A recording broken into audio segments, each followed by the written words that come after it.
അമ്മേ പരിശുദ്ധ അമ്മേ പരിശുദ്ധ ദൈവമാതാവേ, കൃപാസനത്തിലൂടെ ഞങ്ങൾക്കും ഞങ്ങളുടെ ദേശത്തിനും അമ്മ മധ്യസ്ഥം തേടി തന്ന എല്ലാ അനുഗ്രഹങ്ങൾക്കും കൃപകൾക്കും ഞങ്ങളിപ്പോൾ ഹൃദയം നിറഞ്ഞ നന്ദി പറയുന്നു.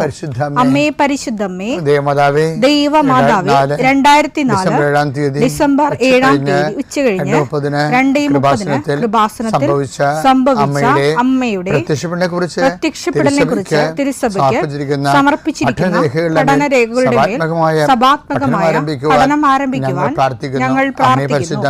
അമ്മേ പരിശുദ്ധമേ, ഭൂസ്വർലോകങ്ങളുടെ രാജ്ഞിയായ അങ്ങേയ്ക്ക് ഭൗമസംരക്ഷണത്തിനായി പ്രപഞ്ചപ്രകൃതിയെ തന്നെ തിരുസഭ പ്രതിഷ്ഠിക്കുവാൻ ഈ പ്രത്യക്ഷീകരണം വഴി ഇടയാക്കണമേ. പരിശുദ്ധമേ, ജപമാല മാതാവേ, സകല കൃപാസനം പ്രാർത്ഥനയോടും ചേർത്ത് ഞങ്ങളിപ്പോൾ പ്രാർത്ഥിക്കുന്ന ഈ കുടുംബത്തിന്റെ പ്രത്യേക നിയോഗം പറ മക്കളെ.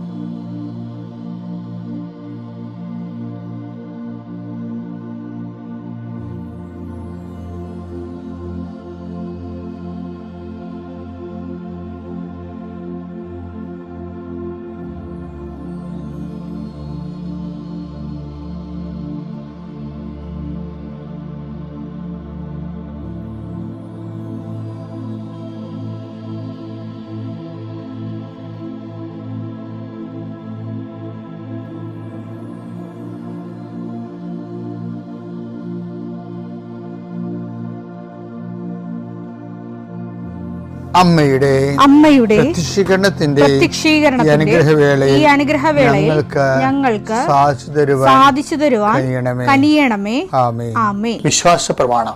സർവശക്തനായ പിതാവും ആകാശത്തിന്റെയും ഭൂമിയുടെയും സൃഷ്ടാവുമായ ദൈവത്തിൽ ഞാൻ വിശ്വസിക്കുന്നു. അവിടുത്തെ ഏകപുത്രനും ഞങ്ങളുടെ കർത്താവുമായ ഈശോ മിശിഹായിലും ഞാൻ വിശ്വസിക്കുന്നു. ഈ പുത്രൻ പരിശുദ്ധാത്മാവിനാൽ ഗർഭസ്ഥനായി കന്യകാമറിയത്തിൽ നിന്ന് പിറന്ന് പൊന്തിയോസ് പീലാത്തോസിന്റെ കാലത്ത് പീഡകൾ സഹിച്ച് കുരിശിൽ തറയ്ക്കപ്പെട്ട് മരിച്ച് അടക്കപ്പെട്ട് പാതാളങ്ങളിൽ ഇറങ്ങി മരിച്ചവരുടെ ഇടയിൽ നിന്ന് 3-ാം നാൾ ഉയർത്ത് സ്വർഗത്തിലേക്ക് എഴുന്നള്ളി സർവശക്തിയുള്ള പിതാവായ ദൈവത്തിന്റെ വലതുഭാഗത്തിരിക്കുന്നു. അവിടെ നിന്ന് ജീവിക്കുന്നവരെയും മരിച്ചവരെയും വിധിക്കുവാൻ വരുമെന്നും ഞാൻ വിശ്വസിക്കുന്നു. പരിശുദ്ധാത്മാവിലും ഞാൻ വിശ്വസിക്കുന്നു. വിശുദ്ധ കത്തോലിക്കാ സഭയിലും പുണ്യവാന്മാരുടെ ഐക്യത്തിലും പാപങ്ങളുടെ മോചനത്തിലും ശരീരത്തിന്റെ ഉയർപ്പിലും നിത്യമായ ജീവിതത്തിലും ഞാൻ വിശ്വസിക്കുന്നു. ആമേൻ. സുഖസ്ഥനായ ഞങ്ങളുടെ പിതാവേ, അങ്ങയുടെ നാമം പൂജിതമാകണമേ. അങ്ങയുടെ രാജ്യം വരണമേ. അങ്ങയുടെ തിരുമനസ് സ്വർഗത്തിലെ പോലെ ഭൂമിയിലും ആകണമേ. അന്നു വേണ്ടുന്ന ആഹാരം ഇന്ന് ഞങ്ങൾക്ക് തരണമേ. ഞങ്ങളോട് തെറ്റ് ചെയ്യുന്നവരോട് ഞങ്ങൾ ക്ഷമിക്കുന്നത് പോലെ ഞങ്ങളുടെ തെറ്റുകൾ ഞങ്ങളോടും ക്ഷമിക്കണമേ. ഞങ്ങളെ പ്രലോഭനത്തിൽ ഉൾപ്പെടുത്തരുതേ, തിന്മയിൽ ഞങ്ങൾ രക്ഷിക്കണമേ. ആമേൻ. നന്മ നിറഞ്ഞ മറിയമേ, സ്വസ്തി. കർത്താവ് അങ്ങയുടെ കൂടെ സ്ത്രീകളിൽ അങ്ങ് അനുഗ്രഹിക്കപ്പെട്ടവളാകുന്നു. അങ്ങയുടെ ഉദരത്തിൻ ഫലമായി ഈശോ അനുഗ്രഹിക്കപ്പെട്ടവനാകുന്നു. പരിശുദ്ധ മറിയമേ, തമ്പുരാന്റെ അമ്മേ, പാപികളായ ഞങ്ങൾക്ക് വേണ്ടി ഇപ്പോഴും ഞങ്ങളുടെ മരണസമയത്തും തമ്പുരാനോട് അപേക്ഷിക്കണമേ. ആമേൻ. കർത്താവേ, ഞങ്ങളുടെ മക്കൾക്ക് വേണ്ടി ഞാൻ പ്രാർത്ഥിക്കണേ. നിങ്ങൾ ഇന്ന് കടന്നു പോകുന്ന സങ്കടങ്ങളിൽ നിന്നും രോഗ അരിഷ്ടതകളിൽ നിന്നും കർത്താവ് നിങ്ങളെ സംരക്ഷിക്കാൻ അമ്മ മധ്യസ്ഥം വഹിക്കുകയാണ്. കർത്താവെ, എൻ്റെ വിശുദ്ധ പൗരോഹിത്യത്തെ നീ മഹത്വപ്പെടുത്തിയതിൻ്റെ അടയാളമാണ് 2004 അമ്മയുടെ പ്രത്യക്ഷപ്പെടൽ. അത് ഏറ്റെടുത്തപ്പോൾ ദൈവം മഹത്വപ്പെട്ടതിൻ്റെ ദൈവാനുഭവങ്ങളാണ് ഉടമ്പടിയിലൂടെ ലഭിക്കുന്ന സഹസ്രക്കണക്കിന് സാക്ഷ്യങ്ങൾ. എൻ്റെ ഈ പ്രാർത്ഥന കൂടുന്ന എല്ലാ മക്കൾക്കും അവരുടെ ജീവിത ഭൗതികവും അവരുടെ മാനസികവും ശാരീരികവും കുടുംബപരവും ആയിട്ടുള്ള എല്ലാ മേഖലകളിലും അതിൻ്റെ പ്രത്യേക അനുഗ്രഹം ഈ നിമിഷം ആവശ്യിക്കാനും നിങ്ങൾ ഇപ്പോൾ വഴിമുട്ടി നിൽക്കുന്ന എല്ലാ വിഷയത്തിൻ്റെ മേലും ദൈവിക ഇടപെടലുണ്ടാകാനും ഇന്ന് നിങ്ങൾ കണ്ടുമുട്ടുന്ന വ്യക്തികൾക്ക് നിങ്ങളുടെ മാതാവിൻ്റെ മധ്യസ്ഥത്തിലെ അവർക്ക് സമാധാനം ആശംസിക്കുക. നിങ്ങൾ മാതാവിൻ്റെ പ്രത്യക്ഷീകരണത്തിൻ്റെയും പ്രത്യക്ഷീകരണ സന്ദേശത്തിൻ്റെയും പ്രേക്ഷിതരാകാൻ വേണ്ടി നിങ്ങൾ പരിശുദ്ധ അമ്മയുടെ മധ്യസ്ഥതയിൽ പുനഃസമർപ്പണം ചെയ്യുക. ആ പുനഃസമർപ്പണത്തിൻ്റെ ഭാഗമായിട്ട് തീർച്ചയായിട്ടും ഇങ്ങനെ ഒരു ഏതെങ്കിലും പ്രത്യേക സമ്മർദ്ദത്തിലെ ഉടമ്പടിയിൽ നിന്ന് അകന്നു പോയിട്ടുണ്ടെങ്കിൽ അത് തിരിച്ചു വരാനും, ഉടമ്പടി ആണ് ജീവിതമെന്ന് പറയുന്നവരുണ്ട്. എനിക്കിനി ജീവിതം ഉടമ്പടിയാണ് എന്ന് പറയുന്നത്, അതൊക്കെ കേൾക്കുമ്പോൾ നമ്മൾ ഓർക്കും, നമ്മൾ ചിന്തിച്ചതിനേക്കാളും അമ്മ ഉടമ്പടി തന്നപ്പോൾ ഞാൻ ആലോചിച്ചതിനേക്കാളും എന്തുമാത്രം വലിയ ആഴത്തിലാണ് മനുഷ്യർ അനുഭവിച്ചതെന്ന് ഓർക്കും. കർത്താവേ, അതുപോലെ അനുഭവത്തിൻ്റെ ഒരു പങ്ക് എല്ലാവർക്കും നൽകണമെന്ന് പ്രാർത്ഥിക്കുന്നു. ഇതുവരെ വെച്ചിരിക്കുന്ന മുഴുവൻ പ്രാർത്ഥനകൾ, ഇന്നുവരെ ചില കാര്യങ്ങൾ നീക്കുപോക്കില്ലാത്ത വിഷയങ്ങൾക്കെല്ലാം ഈ കർത്താവിൻ്റെ ആശീർവാദത്താൽ, ഈശോ മിശിഹായുടെ ഉന്നതമായ നാമത്തിൽ പ്രാർത്ഥനയുടെ ശക്തിയാൽ നിങ്ങൾക്ക് നീക്കുപോക്കുണ്ടാകണം പ്രാർത്ഥിക്കുന്നു. തടസ്സപ്പെട്ട് കിടക്കുന്ന കാര്യങ്ങൾ ചെയ്യാൻ പറ്റാതെ ചെയ്യണമെന്ന് ആഗ്രഹിച്ചിട്ട് മാറ്റി വെച്ചിട്ട് ചെയ്യാതെ നീണ്ടു പോകുന്ന കാര്യങ്ങളുടെ മേലെ കർത്താവിൻ്റെ കരുണ വിശുദ്ധമായ രക്തം തളിക്കപ്പെട്ട് പ്രാർത്ഥിക്കുന്നു. God infuse your spirit, infuse your spirit of power and grace. Thank you, Jesus. എൻ്റെ പ്രിയപ്പെട്ടവരെ, വചന ഒരുക്കം, അങ്ങനെ ഒരു പ്രതിഭാസം നമ്മുടെ ആധ്യാത്മിക ജീവിതത്തിലുണ്ട്, പ്രാർത്ഥനാ ജീവിതത്തിൽ. അത് സ്വാഭാവികമായിട്ടുണ്ടാകുന്ന വിഷയങ്ങളാണെങ്കിലും നമുക്ക് അത് അസ്വാഭാവികമായിട്ട് സൃഷ്ടിക്കാൻ പറ്റുമെന്നുള്ളതാണ് എൻ്റെ ഒരു നിരീക്ഷണം. അപ്പം ആദ്യം തന്നെ എന്താണെന്ന് വെച്ച് കഴിഞ്ഞാൽ വചന ഒരുക്കം എന്താണെന്ന് അറിയണം. ഇപ്പം ഐസ് ഉരുക്കുക, ഐസ് മെൽറ്റിങ്, അതുപോലെ തന്നെ word of God, divine word തന്നെ മെൽറ്റ് ചെയ്ത് വരും. ഐസ് മെൽറ്റാകുമ്പോൾ എന്ത് സംഭവിക്കും? അത് മഞ്ഞുരുകി തണുത്ത വെള്ളമായി പടരുകയല്ലേ. അതൊക്കെ ഐസ് പൊട്ടിച്ച് തിന്നാൻ ഭയങ്കര, നമ്മുടെ പല്ലുവരെ കുളിക്കുകയോ മരവിക്കുകയോ ചെയ്യും. പക്ഷേ ഐസ് വെള്ളമായി കഴിയുമ്പോൾ ആൾക്കാർ കുടിക്കുന്നുണ്ട്. അതെച്ചാൽ ഒരു ഈറ്റബിൾ അസിമിലിയേറ്റബിൾ, അതങ്ങനെ അസിമിലേറ്റ് ചെയ്യാൻ പറ്റുന്ന രീതിയായിട്ട് ഒരു വചനം മാറും. അതെന്താണ് ഐസ് വചന ഉരുക്കം, അല്ലെങ്കിൽ വചന ഉരുക്കം എങ്ങനെ സംഭവിക്കുന്നു, ആധ്യാത്മിക ജീവിതത്തിൽ അതെങ്ങനെ പ്രാപ്തമാക്കാം എന്നുള്ളതാണ് നമ്മൾ ഇന്നത്തെ ദിവസം ചിന്തിക്കുന്നത്. നമുക്കറിയാം, ഐസ് ഉരുകണ എങ്ങനെയാണ്? ചൂട് തട്ടുമ്പോഴാണ് ഉരുകണേ അല്ലേ?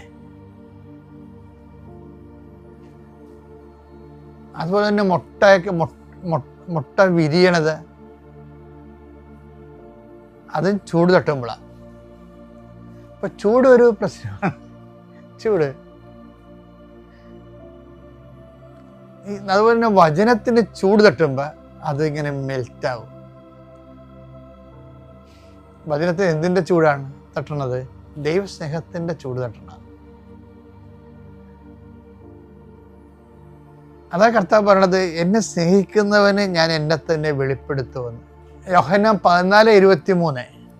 എൻ്റെ കൽപ്പനകൾ സ്വീകരിക്കുകയും പാലിക്കുകയും ചെയ്യുന്നവനാണ് എന്നെ സ്നേഹിക്കുന്നത്. എന്നെ സ്നേഹിക്കുന്നവനെ എൻ്റെ പിതാവും സ്നേഹിക്കും.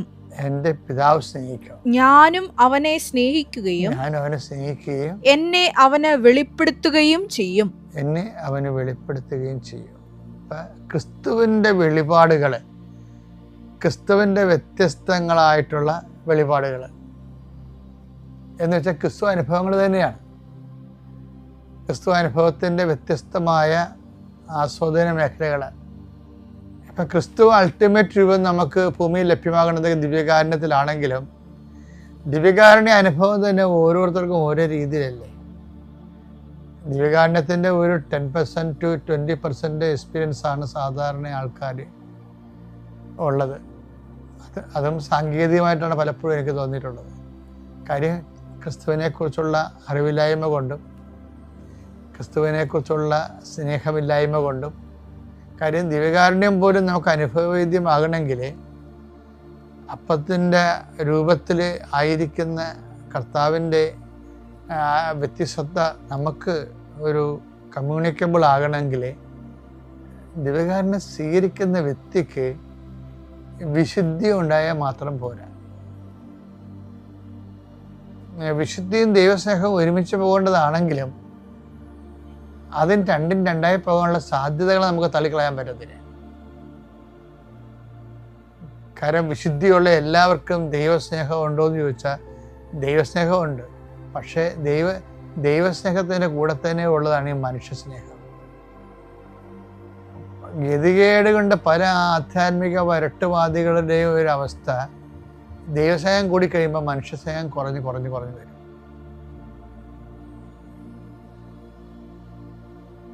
അപ്പോഴേ ഈശോ അതുകൊണ്ടാണ് എന്നെ സ്നേഹിക്കുന്നവനെ എൻ്റെ കൽപ്പന പാലിക്കുന്നു പറയുമ്പോൾ കൽപ്പനയിൽ എന്താണ് പറഞ്ഞിരിക്കുന്നത്? നിന്നെപ്പോലെ തന്നെ നിന്റെ അയൽക്കാരനെയും സ്നേഹിക്കുക എന്ന് പറയുമ്പോൾ അയൽക്കാരനുണ്ടല്ലോ. ആരാണ് എൻ്റെ അയൽക്കാരനെ ചോദിക്കുന്ന ഇടത്ത് നമ്മുടെ സഹായം ആവശ്യമുള്ള എല്ലാവരും അയൽക്കാരായി തീരുന്ന ഒരു ക്രിസ്തു ദർശനമുണ്ട്.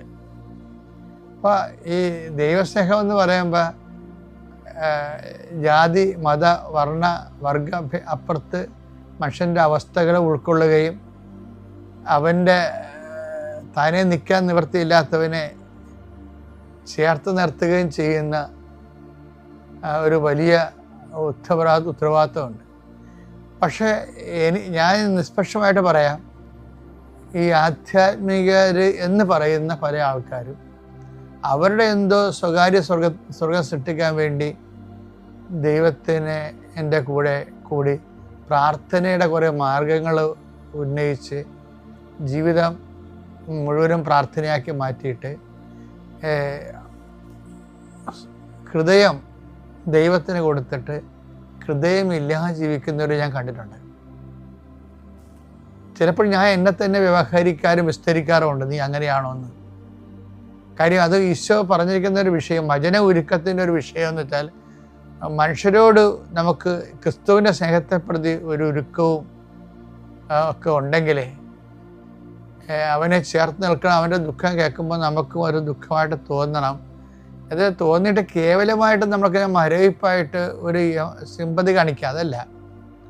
അതിൻ്റെ അകത്ത് എന്തെങ്കിലും നമുക്ക് ചെയ്യാൻ പറ്റുമോ? എനിക്ക് ഒരു പരിമിതി ഉള്ളത് ഞാൻ പലപ്പോഴും എനിക്കതിന് ചെയ്യാൻ പറ്റുന്നില്ലെങ്കിൽ ഞാൻ വെറുതെ ആൾക്കാരുടെ പ്രയാസം കേൾക്കത്തില്ല. എന്താ കാര്യം? കേൾക്കുമ്പോൾ അവർക്ക് സുഖമുണ്ടാകാം, പക്ഷെ അതുകൊണ്ട് കാര്യമില്ലല്ല. ഒരു പ്രസൻസും സ്കിൽഫുൾ പ്രസൻസും തമ്മിൽ ഭയങ്കര വ്യത്യാസമുണ്ട്. നമുക്ക് പ്രസൻ്റ് ആകാം. ഇപ്പോൾ ഒരാൾ മുറിവേറ്റിരിക്കുന്നു, അവിടെ ഞാൻ പോയി പ്രസൻ്റ് ആകുമ്പോൾ അയ്യോ സോറി അത് ശരിയാവും നമുക്ക് നോക്കാമെന്നൊക്കെ പറയാമെന്നല്ലാതെ അതൊരു കേവല പ്രസൻസാണ്.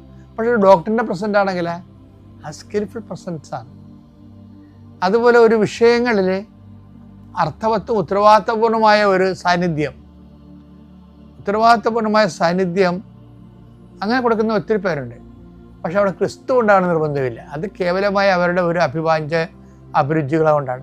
പക്ഷേ ക്രിസ്തുവിൻ്റെ സ്നേഹത്തിലാണ് നമ്മൾ ഉത്തരവാദിത്തമായ സ്നേഹം കാണിക്കണമെന്നുണ്ടെങ്കിൽ അത് ദൈവസ്നേഹമായിട്ട് മാറുകയും വചന ഒരുക്കം സംഭവിക്കുകയും ചെയ്യും. അപ്പോൾ നിങ്ങളിലേക്ക് വചന ഒരുക്കം കൊണ്ട് എന്താ ഉദ്ദേശിക്കണമെന്ന് കഴിഞ്ഞ ദിവസങ്ങളൊരു വചനം വന്നത് ഞാൻ വല്ലാണ്ടാക്കിയ ഒരു വചനമാണ്. അതായത് നമുക്ക് യേശുക്രിസ്തുവിനെ നൽകിയവൻ അവനോട് കൂടെ സമസ്തവും നൽകുകയില്ല എന്ന്. അത് ഒരു വല്ലാത്ത വചനമാണ്. അതായത് നമുക്ക് ദൈവത്തിന് നമുക്ക് തരാനുള്ള ഏറ്റവും വലിയ ദാനമെന്ന് പറയുന്നത് യേശുക്രിസ്തുവാണ്. അതുപോലും ഒരു പഞ്ഞവും പിടിക്കാതെ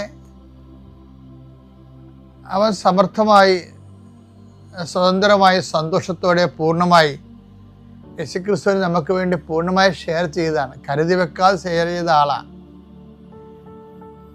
നമ്മൾ എന്ത് ദൈവസ്നേഹം പറഞ്ഞാലും പിതാവിൻ്റെ സ്നേഹത്തെക്കുറിച്ച് പറയാതെ ആർക്കും ഒരു ആധ്യാത്മികതയുടെ ഒന്നും ചെയ്യാൻ പറ്റത്തില്ല. കാര്യം ഒന്നും കരുതി വെക്കാതെ, ക്രിസ്തുവിനെ പോലും കരുതി വെക്കാതെ നമുക്ക് വേണ്ടി കരുതൽ ചെയ്തവനാണ്. ഇവരെക്കുറിച്ചുള്ള സ്നേഹം കൂടി വരുമ്പോൾ അവൻ്റെ വചനങ്ങൾ ഉരുകാൻ തുടങ്ങും. പരിശുദ്ധാത്മാവിനോട് പറഞ്ഞത് നമുക്ക് യേശുക്രിസ്തു നൽകിയവൻ അവനോടുകൂടി സമസ്തവും നമുക്ക് നൽകുകയില്ലെന്ന്. ഇപ്പം നമ്മൾ ഈ സമസ്തത്തിനാണ് പ്രാധാന്യം കൊടുക്കുന്നത്. അതാണ് ഇന്നത്തെ ഒരു സന്ദേശം. നമ്മൾ സമസ്തത്തിനാണ് പ്രാധാന്യം കൊടുക്കുന്നത്. പക്ഷെ നമ്മൾ ക്രിസ്തുവിനാണ് പ്രാധാന്യം കൊടുത്തെങ്കിൽ സമസ്തം നമുക്ക് ഒരു വിലയും മുടക്കാതെ കിട്ടേണ്ടതാണ്. ഒരു വിലയും നമുക്ക് മുടക്കാതെ നമുക്ക് ലഭിക്കേണ്ടതാണ്. അപ്പം നമ്മളുടെ ഒരു പ്രയോറിറ്റി, ഒരു മോട്ടിവേഷൻ, നമ്മളുടെ ഒരു ഇൻവെസ്റ്റ്മെൻറ്റ്, അല്ലെങ്കിൽ നമ്മൾ ഒരു വിഷയത്തിൽ എവിടെയാണ് കൂടുതൽ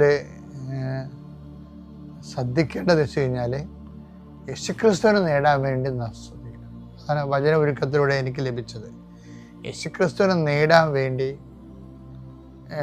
നമ്മളെന്ത് ചെയ്യും, അത് എന്ത് ചെയ്യുമെന്നുള്ളത് നമുക്ക് അടുത്ത ദിവസം കാണാം. മാതാവ് ജീവനോടെ പ്രത്യക്ഷപ്പെട്ട ഇയാൾ താരയിൽ സാക്ഷ്യം പറയാൻ അനുഗ്രഹം തന്ന മാതാവിനും യേശുദേവനും കോടാനുകോടി നന്ദി. എൻ്റെ പേര് ദിവ്യ, എറണാകുളം പറവൂരിൽ നിന്നും വരുന്നു. ഞാൻ ആദ്യമായി ഉടമ്പെടുത്തത് 2022 ജൂലൈ 24 തീയതിയാണ്. ആദ്യമായി ഞാൻ മാതാവിനെ അറിഞ്ഞത് 2018 പ്രളയം കഴിഞ്ഞപ്പോൾ തുടങ്ങി എനിക്ക് മാതാവിൻ്റെ ഒരു പ്രാർത്ഥന ഫോട്ടോസ്റ്റാറ്റ് എടുത്ത് കിട്ടിയാണ് ഞാൻ മാതാവിനെ അറിഞ്ഞു തുടങ്ങിയത്. പക്ഷേ ഇവിടുത്തെ മാതാവിൻ്റെ പ്രത്യക്ഷീകരണ പ്രാർത്ഥനയാണെന്നൊന്നും എനിക്കറിയില്ലായിരുന്നു. ഞാനത് പ്രാർത്ഥിച്ചു തുടങ്ങി. പിന്നെ അവിടെ നിന്നും കുറേ പേര് ഉടമ്പടി എടുക്കാനായിട്ട് പത്രിക എനിക്ക് കൊണ്ടുപോയി, ഉടമ്പടി പത്രം കൊണ്ടുപോയി തന്ന് അങ്ങനെ മാതാവിനെ കൂടുതൽ അറിഞ്ഞു. പക്ഷെ ഞാൻ ഉടമ്പടി എടുക്കാണ്ട് തന്നെ മാതാവിൻ്റെ പത്രം എന്നെ പോലെ വിഷമം വഹിക്കുന്ന എല്ലാവർക്കും കൊടുക്കാൻ തുടങ്ങി. കടയിലാണ് ഞാനൊരു കടയിൽ ജോലി ചെയ്തുകൊണ്ടിരിക്കുമ്പോഴാണ് മാതാവിനെ അറിഞ്ഞത്. അവിടെ കുറേ പത്രങ്ങളെല്ലാവരും കൊണ്ടുപോയി തരുമായിരുന്നു. ആ കടയിൽ വരുന്നവർക്കൊന്ന് കൊടുത്തോ എന്ന് ചോദിച്ചുകൊണ്ടും. അപ്പം ഞാനത് എൻ്റെ ഒരു വിഷമം പോലെ എല്ലാവർക്കും കൊടുത്ത് പ്രാർത്ഥിക്കാൻ പറയുമായിരുന്നു. അന്ന് തുടങ്ങിയ മാതാവ് എൻ്റെ കൂടെ ഉണ്ടായിരുന്നതാണ് ഇപ്പം ഞാൻ വിശ്വസിക്കുന്നത്. ഉടമ്പടി എടുക്കാൻ കാരണം കടബാധ്യത, മരണം മാത്രം ആശ്രയിച്ച് നടന്നിരുന്ന ഒരവസ്ഥയിലാണ് ജീവിച്ചിരുന്നത്. കടബാധ്യതയും കൊണ്ട് എങ്ങും തിരിയാൻ പറ്റാത്തൊരവസ്ഥയാണ്. ഇങ്ങേറ്റം മക്കൾക്ക് വരെയും ഒരു ഫുഡ് കൊടുക്കാൻ പോലും പറ്റാത്തൊരവസ്ഥയിൽ ജീവിച്ചിരുന്ന ഒരാളാണ് ഞാൻ. അതിൽ നിന്നും 2022 എനിക്കെൻ്റെ ഈ പുണ്യഭൂമിയിലൊന്ന് കാലുകുത്താൻ സാധിച്ചിട്ടുള്ളത്.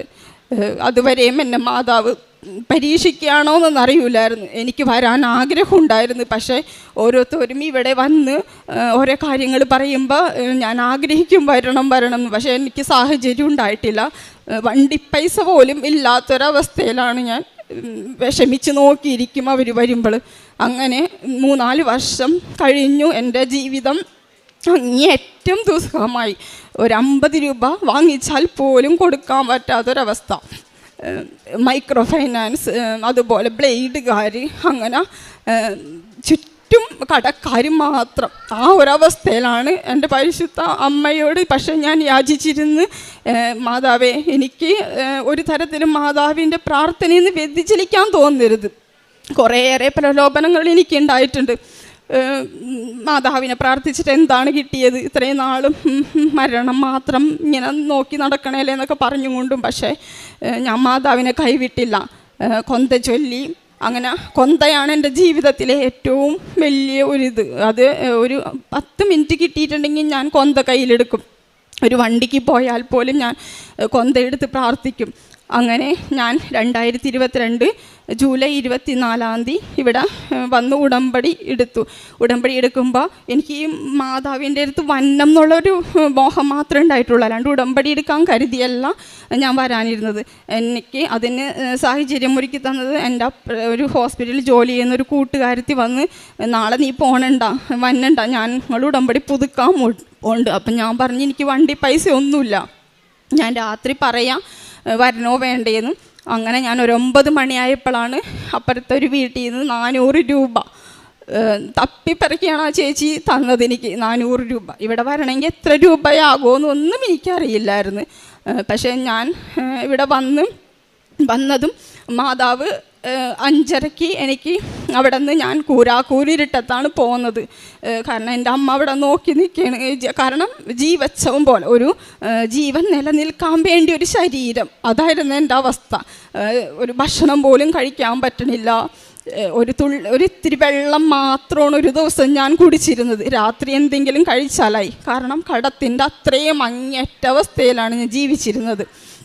പിന്നെ ഇങ്ങോട്ട് വന്ന് മാതാവിൻ്റെ ഉടമ്പടി എടുക്കാനായിട്ട് ആ കുട്ടിയാണ് 100 രൂപ തന്നത് എനിക്ക് ഉടമ്പടി എടുക്കാനായിട്ട്. അതുവരെയും എൻ്റെ അവസ്ഥ അതായിരുന്നു. ഉടമ്പടി എടുത്ത് പിറ്റേ മാസം എനിക്ക് മാതാവ് അപ്രതീക്ഷിതമായിട്ടാണ് ഗൾഫിലോട്ട് അനുഗ്രഹം തന്നത്, ജോലി എടുക്കാനായിട്ട്. കാരണം എനിക്കതൊരു പോകണം എന്നൊട്ടും താല്പര്യമുണ്ടായിട്ടല്ല ഞാൻ. കാരണം എനിക്ക് വണ്ടി ചൊരുക്കുണ്ട്. പിന്നെ നമ്മുടെ നാട് വിട്ട് പോകാൻ ഒട്ടും താല്പര്യമില്ലാത്ത ഒരാളാണ്. പറൂര എറണാകുളത്തായൊക്കെ ജോലി നോക്കി അത് പോയി എടുക്കാൻ വരെയും താല്പര്യമില്ലാത്ത ആളാണ് ഞാൻ. പക്ഷേ എന്നാൽ ഞാൻ മാതാവിൻ്റെ ഈ ഒരൊറ്റ അനുഗ്രഹവും കൊണ്ട് എനിക്ക് ഗൾഫിലോട്ട് പോകാനായിട്ട് ഒരു പ്രചോദനം തോന്നി. അങ്ങനെ ഞാൻ മാതാവിൻ്റെ അനുഗ്രഹവും കൊണ്ട് ഒക്ടോബർ 1 ജപമാല മാസത്തിൽ തുടങ്ങണം അന്നാണ് ഞാൻ ഗൾഫിലോട്ട് പോയത്. ടിക്കറ്റ് കിട്ടിയതും പോകുമ്പോൾ എൻ്റെ മാതാവിൻ്റെ കാശ് രൂപം എടുക്കാൻ ഞാൻ മറന്നുപോയി. പോണ വഴിക്ക് ഞാൻ അത് തന്നെ, പക്ഷേ തിരിച്ചു വരാൻ പറ്റില്ല. ഫ്ലൈറ്റിനുള്ള സമയം 3 മണിക്കൂർ മുമ്പ് പോകേണ്ടതും തിരിച്ചു വരാൻ പറ്റില്ലല്ലോ. അങ്ങനെ എയർപോർട്ടിൻ്റെ അകത്ത് വെച്ച് എനിക്കൊരു നേഴ്സ് കുവൈറ്റിലോട്ട് എനിക്ക് പേടിച്ചാണ് ഞാൻ പോണത്. കാരണം അവിടുത്തെ അവസ്ഥ എന്താണെന്നൊന്നും അറിയില്ല. പലരും പലതൊക്കെ പറയുന്നുണ്ട്. കുവൈറ്റിലോട്ടൊക്കെ അറബി വീട്ടിലോട്ടാണ് ഞാൻ പോണത്. അപ്പോൾ അവസ്ഥ എന്താണെന്നൊന്നും അറിയില്ല. അറബികളൊക്കെ ഭയങ്കര ഇതൊക്കെയാണെന്ന് പലരും പേടിപ്പിച്ച്. പക്ഷേ മരണം അത് മാത്രം വിചാരിച്ച് നടക്കണം എനിക്ക്. പിന്നെ എന്തെന്നാണ് ഓർത്താണ് ഞാൻ കയറിപ്പോയത്. ആ എയർപോർട്ടിനുള്ളിൽ വെച്ച് എനിക്ക് ഒരു നേഴ്സ് കാശ് രൂപം എടുത്തു തന്ന്. എന്നെ കണ്ടപ്പോൾ തന്നെ മോളെ ഇത് സഹായത്തിന് ആകും മാതാവ്. അപ്പം തന്നെ എനിക്ക് പിന്നെ ഒന്നും വേണ്ട. കാരണം മാതാവ് എനിക്ക് കൂടെ ഉണ്ട്. കാശ് രൂപം എനിക്ക് കിട്ടിയല്ല, ഞാൻ മറന്നു വെച്ചത് എനിക്ക് കൂടെ കിട്ടിയല്ല. അങ്ങനെ അവിടെ ചെന്ന് ഞാൻ മാതാവിനോട് ഒറ്റ പ്രാർത്ഥനയുള്ളൂ, പണി എന്തോരം വേണമെങ്കിലും എടുക്കുക, പക്ഷേ സ്നേഹവും സഹകരണവും ഒക്കെ ഉള്ളൊരു കുടുംബം. അതുപോലെ തന്നെ പണിയുണ്ട്, പക്ഷേ എന്നെ അവരുടെ കൂടപ്പിറപ്പിനെ പോലൊരു സ്നേഹിക്കണം ആ ഒരു കുടുംബത്തെയാണ് എനിക്ക് അവിടെ കിട്ടിയത്.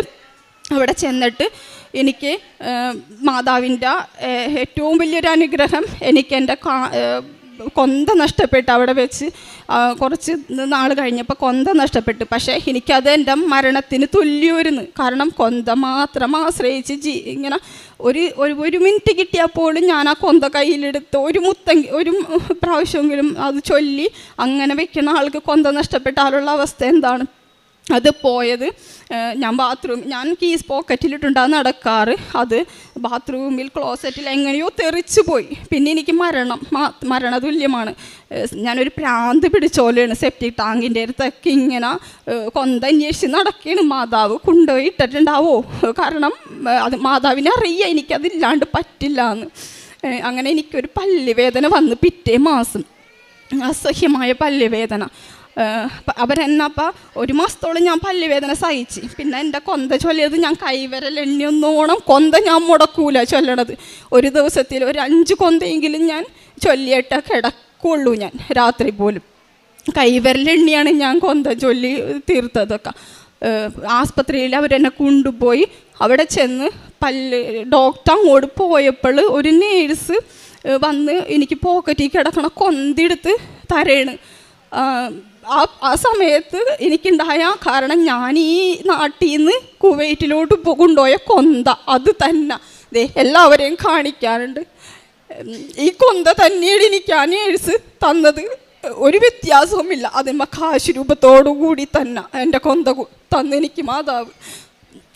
അത് കഴിഞ്ഞിട്ടാണ് പിന്നെ ഞാൻ എൻ്റെ കടബാധ്യത കുറേശ്ശെ പൈസ കൊടുത്തൊക്കെ നമുക്ക് ബ്ലേഡ് കടങ്ങളും മറ്റുള്ളതൊക്കെ അടക്കാൻ പറ്റും. പക്ഷേ ആധാരം കുറേ ലക്ഷത്തിനേക്ക് ഇരിക്കണേണ്. അതും എനിക്ക് തൊടാൻ പറ്റില്ല. അത് അസാധ്യമായ കാര്യമാണ്. എനിക്ക് ഒരുമിച്ച് പൈസ അടച്ച് കേസിൽ പെട്ട് കിടക്കണം ആധാരം എടുക്കാമെന്നുള്ളത്.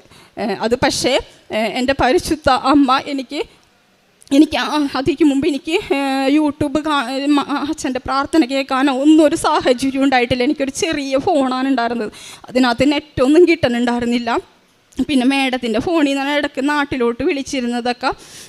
അങ്ങനെ 2025 അങ്ങനെ കുറേ കഴിഞ്ഞു പോയി, കുറേ അനുഗ്രഹങ്ങൾ. കാരണം എനിക്ക് അത്ര വേദനകളൊക്കെ വരുമ്പോൾ ഞാനൊരു ആസ്പത്രിയിൽ പോയ ഗുളിക കഴിക്കുകയോ ചെയ്യൂല, മാതാവ് തന്നെയാണ് ഇതൊക്കെ മാറ്റി തന്നുകൊണ്ടിരുന്നത്. അങ്ങനെ 2025 ന്യൂ ഇയറിൻ്റെ അന്ന് എൻ്റെ മേഡം എനിക്ക് അത് പരിശുദ്ധ അമ്മയാണ് അത് വാങ്ങിച്ചത്. എനിക്കൊരു ഫോൺ മേടിച്ച് തന്ന്, പുതിയൊരു ഫോൺ മേടിച്ച് തന്ന്. എനിക്ക് അന്ന് തുടങ്ങി ഞാൻ ഇത് യൂട്യൂബ് ഓപ്പൺ ചെയ്തപ്പോൾ അച്ഛൻ്റെ പ്രാർത്ഥന, സാക്ഷ്യങ്ങൾ, ഇതൊക്കെയാണ് ഇങ്ങനെ നിരന്നു വന്നിരുന്നത്. അന്ന് തന്നെ യൂട്യൂബ് ഓപ്പൺ ചെയ്തപ്പോൾ അപ്പം എനിക്ക് തോന്നി മാതാവ് എനിക്കത് തന്നതാണ്. അങ്ങനെ ഞാൻ സാക്ഷ്യങ്ങളൊക്കെ ഷെയർ ചെയ്യാൻ തുടങ്ങി.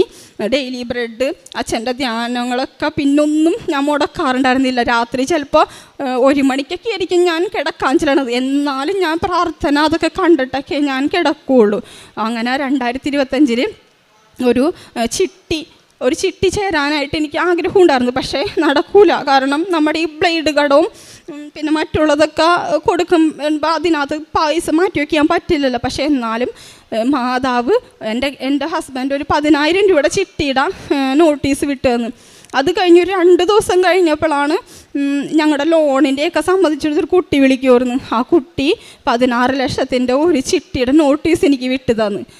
ഞാനത് കണ്ടപ്പോൾ തുടങ്ങി എനിക്ക് വിട്ട് കളയാൻ തോന്നണില്ല. കാരണം ആധാരം ഇങ്ങനെ ഇരിക്കണേണല്ല, പിന്നെയും കുറച്ച് കടങ്ങളൊക്കെ ബാക്കി കുറേ ഉണ്ട് കടങ്ങൾ. ഈ പണിയെടുത്തതും കൊണ്ട് എനിക്ക് എൻ്റെ 2 കൊല്ലമായിട്ട് എൻ്റെ നാട്ടിലോട്ടൊന്ന് വരാൻ പറ്റിയിട്ടില്ല. കാരണം ഈ കടക്കാരോട് എന്ത് സമാധാനം പറയും, പോയിട്ട് തരാമെന്നല്ലേ പറഞ്ഞിരുന്നത്. പക്ഷേ ചെന്നിട്ട് പിന്നെ പോയിട്ട് തരാമെന്ന് പറയണത് ഒരു മര്യാദയാണ്. അങ്ങനെ ഓർത്തോർത്ത് ഞാൻ വിഷമിച്ച് പിന്നെ ഇരിക്കണമായിരുന്നു. അങ്ങനെ ആ ചിട്ടി ഞാൻ ധൈര്യപൂർവ്വം ചേർന്ന് എന്തെങ്കിലും ആവട്ടെ എന്നോർത്ത് ജനുവരിയിൽ ഈ ചിട്ടി ചേർന്ന് ഇവിടെ നിന്ന് മാതാവിൻ്റെ ഒരു ഫോട്ടോ, കാശ് രൂപങ്ങളും ഉപ്പ് ഇതൊക്കെ ഞാനിവിടെ വന്ന ആൾക്കാരെ കൊണ്ട് വാങ്ങിപ്പിച്ച് എൻ്റെ ഫോട്ടോ അവിടെ വെപ്പിച്ച് എൻ്റെ അമ്മനെ കൊണ്ട് അതിനകത്ത് അമ്മനോട് പറഞ്ഞ് തിരി കത്തിക്കണോ അമ്മേ എന്ന് പറഞ്ഞ് മാതാവിൻ്റെ ഉപ്പ ചിട്ടി ബുക്കിൽ തൂളിയും ഞങ്ങളുടെ 4 അതിർത്തിയിലും ഉപ്പിട്ടൊക്കെ അമ്മനോട് ഞാനിവിടെ ഇരുന്ന് പ്രാർത്ഥിക്കാം, അമ്മ അതൊക്കെ ചെയ്യണോട്ടാന്ന് പറഞ്ഞ് അങ്ങനെ മാർച്ച് 3-ാം തീയതി ആയിരുന്നു ചിട്ടി എനിക്ക് ആദ്യം ഇറക്കി തന്നെ ആ ചിട്ടി എനിക്ക് എടുത്തു തന്നു മാതാവ്. അങ്ങനെ എൻ്റെ ആധാരം അവിടെ നിന്ന് റിലീസാക്കി 15,20,000 രൂപ ബാക്കി ആധാരം എടുപ്പിച്ച് ബാക്കിയുള്ളതിനേക്കാൾ ഞങ്ങൾക്ക് പുറംകടങ്ങളും കുറച്ച് വീട്ടാൻ പറ്റി. കടബാധ്യതകൾക്ക് മാതാവ് കുറേയേറെ ഇനിയുമുണ്ട് ബാധ്യതകൾ, എന്നാലും മാതാവ് അത് കുറേശ്ശെ തീർത്ത് തരാനായിട്ട് അനുഗ്രഹം. പിന്നെ എനിക്ക് മാതാവ് തന്നത്, ഞാൻ ജപമാല റാലിയിൽ പങ്കെടുക്കാൻ വളരെ ആഗ്രഹപ്പെട്ടിരുന്നു.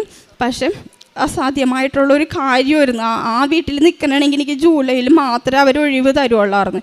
പിന്നെ എനിക്ക് പെട്ടെന്ന് പുറത്ത് ജോലി എടുക്കാനൊരാഗ്രഹം തോന്നി. അപ്പോൾ വിസ പുറത്തെടുത്താൽ 2-3 വീട്ടിലൊക്കെ പണിയെടുത്താൽ നമ്മൾക്ക് കുറച്ച് കൂടുതൽ പൈസ അയക്കാമെന്നുള്ളൊരു അഹങ്കാരമാണോന്നൊന്നും അറിയില്ല. അത് അങ്ങനെ മനസ്സിൽ വന്നപ്പോൾ ഞാനങ്ങനെ വിചാരിച്ച് അവിടോട് വേറെ ആളെടുത്തോന്ന് പറഞ്ഞ്. കാരണം എന്നോട് അത്രയും സ്നേഹമുള്ളൊരു വീട്ടുകാരാണത്, സംരക്ഷണമൊക്കെ ഉള്ള വീട്ടുകാരാണ്. പക്ഷേ എനിക്ക് അവിടെ നിന്ന് പോകണമെന്ന് തോന്നിയിട്ട് ഞാൻ അങ്ങനെയാണ് പറഞ്ഞത് അവരോട്. ആളെടുത്തു, അവർ ഓഫീസിൽ ആളെടുക്കാൻ കൊടുക്കുകയും ചെയ്ത്. പിന്നെ പക്ഷേ എനിക്ക് പൈസ കിട്ടിയില്ല. എനിക്ക് ഈ വിസ പുറത്തെടുക്കാനായിട്ട് ക്യാഷ് വേണ്ടേ, അതിന് എനിക്ക് റെഡിയായില്ല.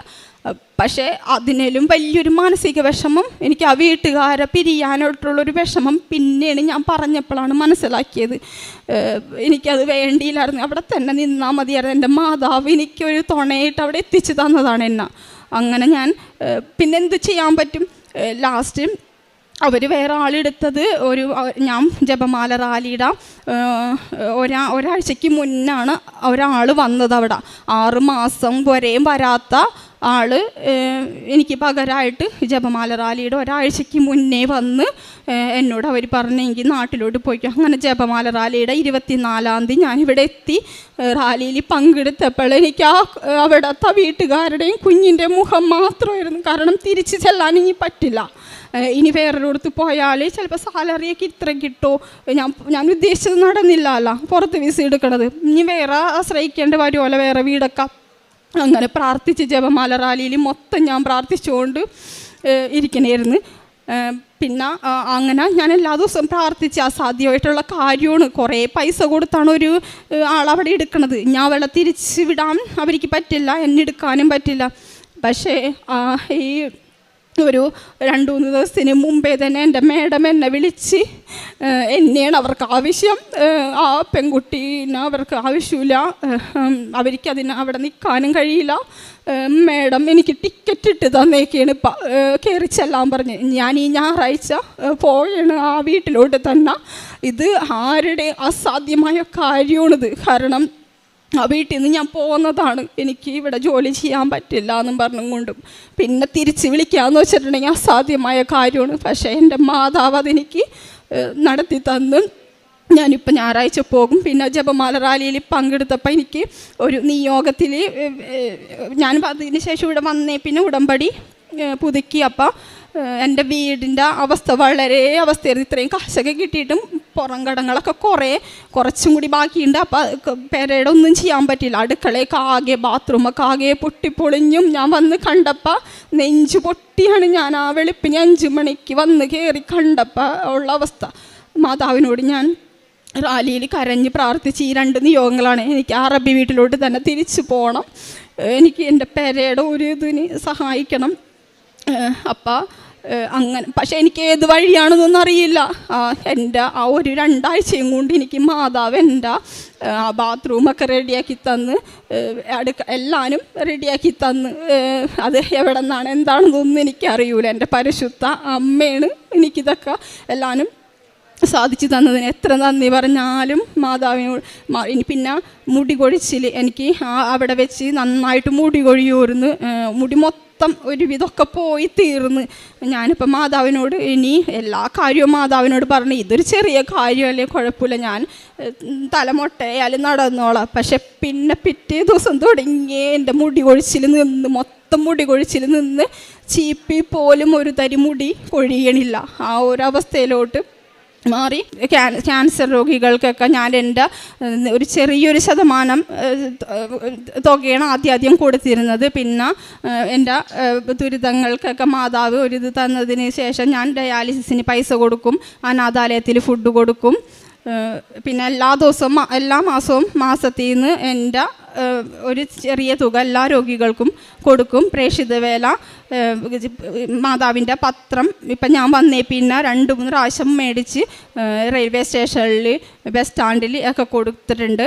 ഞാൻ പിന്നെ എന്നോട് വർത്താനം പറയണ എല്ലാവർക്കും മാതാവിൻ്റെ ആ ഒരു മഹത്വം ഞാൻ എല്ലാ ദിവസവും, ഒരു ദിവസം മുടങ്ങാണ്ട് ആരായിട്ട് വർത്താനം പറഞ്ഞാലും മാതാവ് എനിക്ക് തന്ന അനുഗ്രഹങ്ങൾ പറയാറുണ്ട്. ഇത്രയും നന്ദി. റോസ്ലിൻ, ഞാൻ താമരശ്ശേരി രൂപത മരഞ്ചാട്ടി ഇടവക അംഗമാണ്. ഞാനൊരു നേഴ്സാണ്. എനിക്ക് ഉടമ്പടിയിലൂടെ ലഭിച്ച മാതാവിൻ്റെ വലിയ കൃപയും അനുഗ്രഹവും നിങ്ങളുടെ മുമ്പിൽ സാക്ഷ്യപ്പെടുത്താനാണ് ഞാനിവിടെ നിൽക്കുന്നത്. ഞാൻ ജനുവരി 5, 2024 ആദ്യമായി ഉടമ്പടി എടുക്കുന്നത്. ഞാൻ എല്ലാ നഴ്സുമാരെ പോണക്കും ഒരുപാട് പ്രാവശ്യം OET എക്സാം എഴുതിയായിരുന്നു. എനിക്ക് റീഡിങ് മാത്രം പാസ്സാവുന്നില്ലായിരുന്നു. അപ്പം ഞാനിവിടെ വന്ന് ഉടമ്പടി എടുക്കുകയും അച്ഛൻ്റെ അടുത്ത് നിന്ന് ബ്ലെസ്സിങ് സ്വീകരിക്കുകയും ചെയ്തു. അച്ഛൻ എനിക്കൊരു കാശ് രൂപം വെഞ്ചരിച്ച് തന്നു. അച്ഛൻ ചോദിച്ചു എന്നാ എക്സാമെന്ന്. അപ്പം ഞാൻ 2 എക്സാം ആ മാസത്തിൽ ബുക്ക് ചെയ്തിട്ടുണ്ടായിരുന്നു. അതിനു മുമ്പ് എഴുതിയ എക്സാമിനൊക്കെ എപ്പോഴും എനിക്കൊരു C എന്നുള്ള സ്കോർ മാത്രമേ കിട്ടുകയുണ്ടായിരുന്നുള്ളൂ. ആ എഴുതിയ എക്സാമിൽ എനിക്ക് 2 പ്രാവശ്യവും എനിക്ക് B കിട്ടി. ഞാൻ ഓരോ ആൻസർ സെലക്ട് ചെയ്യുമ്പോഴും എനിക്കൊന്നും മനസ്സിലാവുന്നില്ലായിരുന്നു. എന്നാലും മാതാവിനോട് പ്രാർത്ഥിച്ച് കാശുരൂപം വെച്ച് പ്രാർത്ഥിച്ചായിരുന്നു ഞാൻ സെലക്ട് ചെയ്തത്. അതിനുശേഷം എനിക്ക് ന്യൂസിലാൻഡിന് പോകാനുള്ള പ്രോസസ്സിങ് സ്റ്റാർട്ട് ചെയ്ത് ഞങ്ങൾ കുടുംബമായിട്ട് കുർബാനയിൽ പങ്കെടുക്കാൻ തുടങ്ങി. മക്കളും എല്ലാവരും ഞങ്ങൾ കുർബാനയിൽ പങ്കെടുത്തുകൊണ്ടിരിക്കുന്ന ഒരു ദിവസം എനിക്കിങ്ങനെ തോന്നി, ഇത്രയും എക്സാം എഴുതി എന്നിട്ടും ഇത് എക്സാം തീർന്നിട്ടില്ല, നീ ഇനിയും എഴുതണം എന്ന് ഇങ്ങനെ കുർബാനയിൽ നിൽക്കുമ്പോൾ എനിക്കിങ്ങനെ തോന്നുമായിരുന്നു. അപ്പം ഞാൻ എൻ്റെ ജീവിത പങ്കാളിയോട് പറഞ്ഞു, എന്നോട് മാതാവ് പറയുന്നു ഇനിയും എക്സാം എഴുതണമെന്ന്. അപ്പോൾ എന്നോട് ചോദിച്ചു, നിനക്ക് ഓൾറെഡി വിസ വന്നതല്ലേ, നീ എന്തിനാണ് ഇനി എക്സാം എഴുതുന്നത്? അല്ല, എനിക്ക് ഒന്നും കൂടെ എഴുതണം എന്ന് പറഞ്ഞു. ഞാൻ ഒന്നുകൂടെ പോയി എഴുതി. അതിലെനിക്ക് മാതാവ് എല്ലാത്തിനും B തന്നു. അങ്ങനെ ഞാൻ ന്യൂസിലാൻഡിൽ പോയി. അവിടുത്തെ സാഹചര്യങ്ങളെല്ലാം മാറി. അവിടെ ജോലി കിട്ടാത്തൊരു സാഹചര്യം വന്നു. ഞാൻ അവിടെ നിന്ന് തിരിച്ചു പോരേണ്ട അവസ്ഥ വന്നു. അങ്ങനെ തിരിച്ചു പോരുമ്പം എൻ്റെ മനസ്സിലുണ്ടായിരുന്ന ഒരു ഉറച്ച ബോധ്യം ഉണ്ടായിരുന്നു, മാതാവ് എൻ്റെ കൂടെ ഉണ്ടെന്ന്. കാരണം ഉടമ്പടിയിൽ എൻ്റെ ഫസ്റ്റത്തെ നിയോഗം, അമ്മേ മാതാവേ നീ എൻ്റെ കൂടെ വരണേന്നായിരുന്നു ഞാൻ പറഞ്ഞിരുന്നത്. അതുപോലൊക്കെ തന്നെ എനിക്ക് ദുബായിൽ ലൈസൻസ് ഉണ്ട്, ന്യൂസിലാൻഡ് ലൈസൻസ് കിട്ടി, ഓസ്ട്രേലിയൻ ലൈസൻസ് കിട്ടി. ഈ 3 ലൈസൻസ് ഞാനിവിടെ കൊണ്ടുവന്ന് മാതാവിൻ്റെ കാൽക്ക വെച്ച് സമർപ്പിച്ചിട്ട് ഞാൻ പറഞ്ഞു, അമ്മേ മാതാവേ, ഞാനിവിടെ എൻ്റെ പാസ്പോർട്ടും എൻ്റെ ലൈസൻസും എൻ്റെ ജീവിതവും എൻ്റെ മക്കളെയും എൻ്റെ കുടുംബവും ഒക്കെ ഞാൻ നിൻ്റെ കാൽപാദങ്ങളിൽ സമർപ്പിക്കുവാണ്.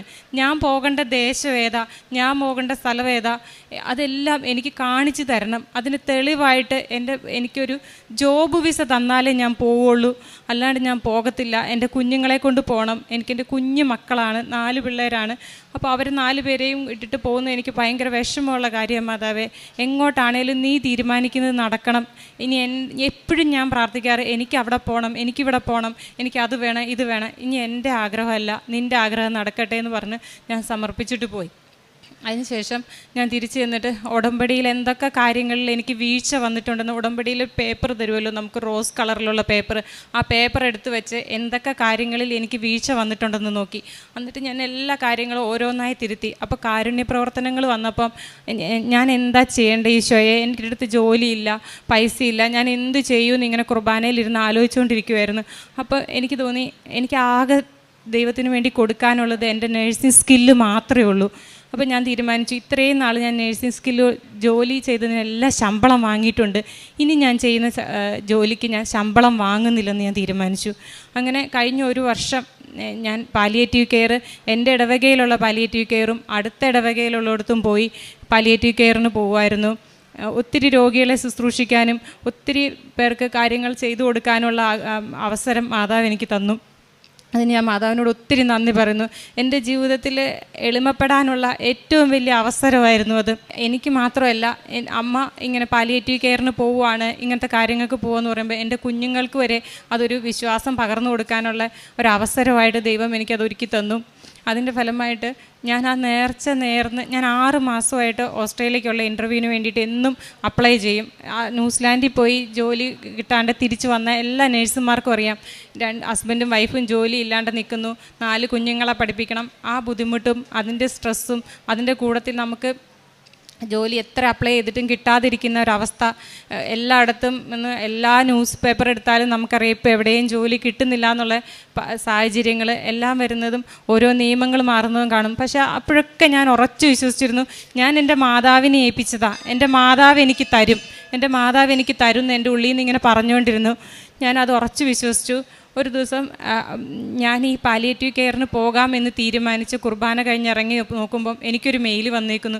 എനിക്ക് പിറ്റേ ദിവസം ഇൻ്റർവ്യൂ. സാധാരണ ഓസ്ട്രേലിയയിൽ നിന്നൊക്കെ ഇൻ്റർവ്യൂ എന്ന് പറഞ്ഞാൽ ഒരാഴ്ച മുമ്പേ സ്കെഡ്യൂൾ ചെയ്യുന്നതാണ്. എനിക്ക് പിറ്റേ ദിവസത്തേക്ക് ഇൻ്റർവ്യൂ വന്നു. എനിക്ക് എന്ത് ചെയ്യണമെന്ന് അറിയത്തില്ലായിരുന്നു, ഒന്നും പ്രിപ്പയർ ചെയ്യാനോ ഒന്നും ചെയ്യാനോ സമയം ഉണ്ടായിരുന്നില്ല. പിറ്റേ ദിവസം രാവിലെ ഞാൻ ഇൻ്റർവ്യൂവിലിരുന്നു. എനിക്ക് ആ ഓസ്ട്രേലിയൻ ആക്സെൻ്റ് ഒട്ടും മനസ്സിലാവുന്നില്ലായിരുന്നു. എൻ്റെ മാതാവ് ഇടപെട്ട് അവരെ ഞാൻ 2ാം വട്ടം ചോദിച്ചു, എനിക്ക് എന്താ പറയുന്നതെന്ന് മനസ്സിലാവുന്നില്ല, എനിക്ക് ക്വസ്റ്റ്യൻ റിപ്പീറ്റ് ചെയ്തു. അവരോരോ ക്വസ്റ്റ്യനും എനിക്ക് വേണ്ടി റിപ്പീറ്റ് ചെയ്തു തന്നു. ഞാൻ മാതാവിൻ്റെ കാശുരൂപം മുറുക്കെ പിടിച്ചായിരുന്നു. ഇൻ്റർവ്യൂ കഴിഞ്ഞ് കഴിഞ്ഞപ്പോൾ എനിക്ക് തോന്നി കൃപാസനത്തിൽ വരണം, ഇവിടെ വന്ന് മാതാവിനോട് നന്ദി പറയണം തോന്നി ഇൻ്റർവ്യൂ തന്നതിന്. അപ്പോൾ എൻ്റെ ജോലി കിട്ടിയില്ലല്ലോ, ഇല്ല ജോലി കിട്ടുന്നത് എനിക്ക് മാതാവ് തന്നതാണ്, അതെനിക്ക് മാതാവ് തരും എന്നുള്ള ഉറപ്പ്. ഞാനിവിടെ വന്നു. ഹസ്ബൻഡ് ചോദിച്ചു, നീ എങ്ങനെ പോകുന്നു? ഞാൻ കോഴിക്കോട് നിന്ന് ഞാൻ ബസ്സിന് പോകും, നാളെ വൈകുന്നേരത്തെ ബസ്സിന് തന്നെ ഞാൻ പോകുമെന്ന് പറഞ്ഞ് ഞാൻ ബസ്സിന് കയറി ഒറ്റയ്ക്ക് ഇവിടെ വന്ന് മാതാവിനോട് താങ്ക്സ് പറഞ്ഞിട്ട് തിരിച്ചു ചെന്നു. മാതാവ് എനിക്ക് ആ ജോലി തരികയും അത് കഴിഞ്ഞ് ഓഫർ ലെറ്റർ വന്നപ്പോഴാണ് ഞാൻ അത്ഭുതപ്പെട്ടു പോയത്. എനിക്ക് ജോബ് വിത്ത് PR എൻ്റെ ഫാമിലിയോട് കൂടി പോകാനുള്ള അവസരം മാതാവ് ഒരുക്കി തന്നു. ഈ മാസം 26-ാം തീയതി ഞാൻ എൻ്റെ ഫാമിലിയോട് കൂടി ഓസ്ട്രേലിയക്ക് പോവുകയാണ്.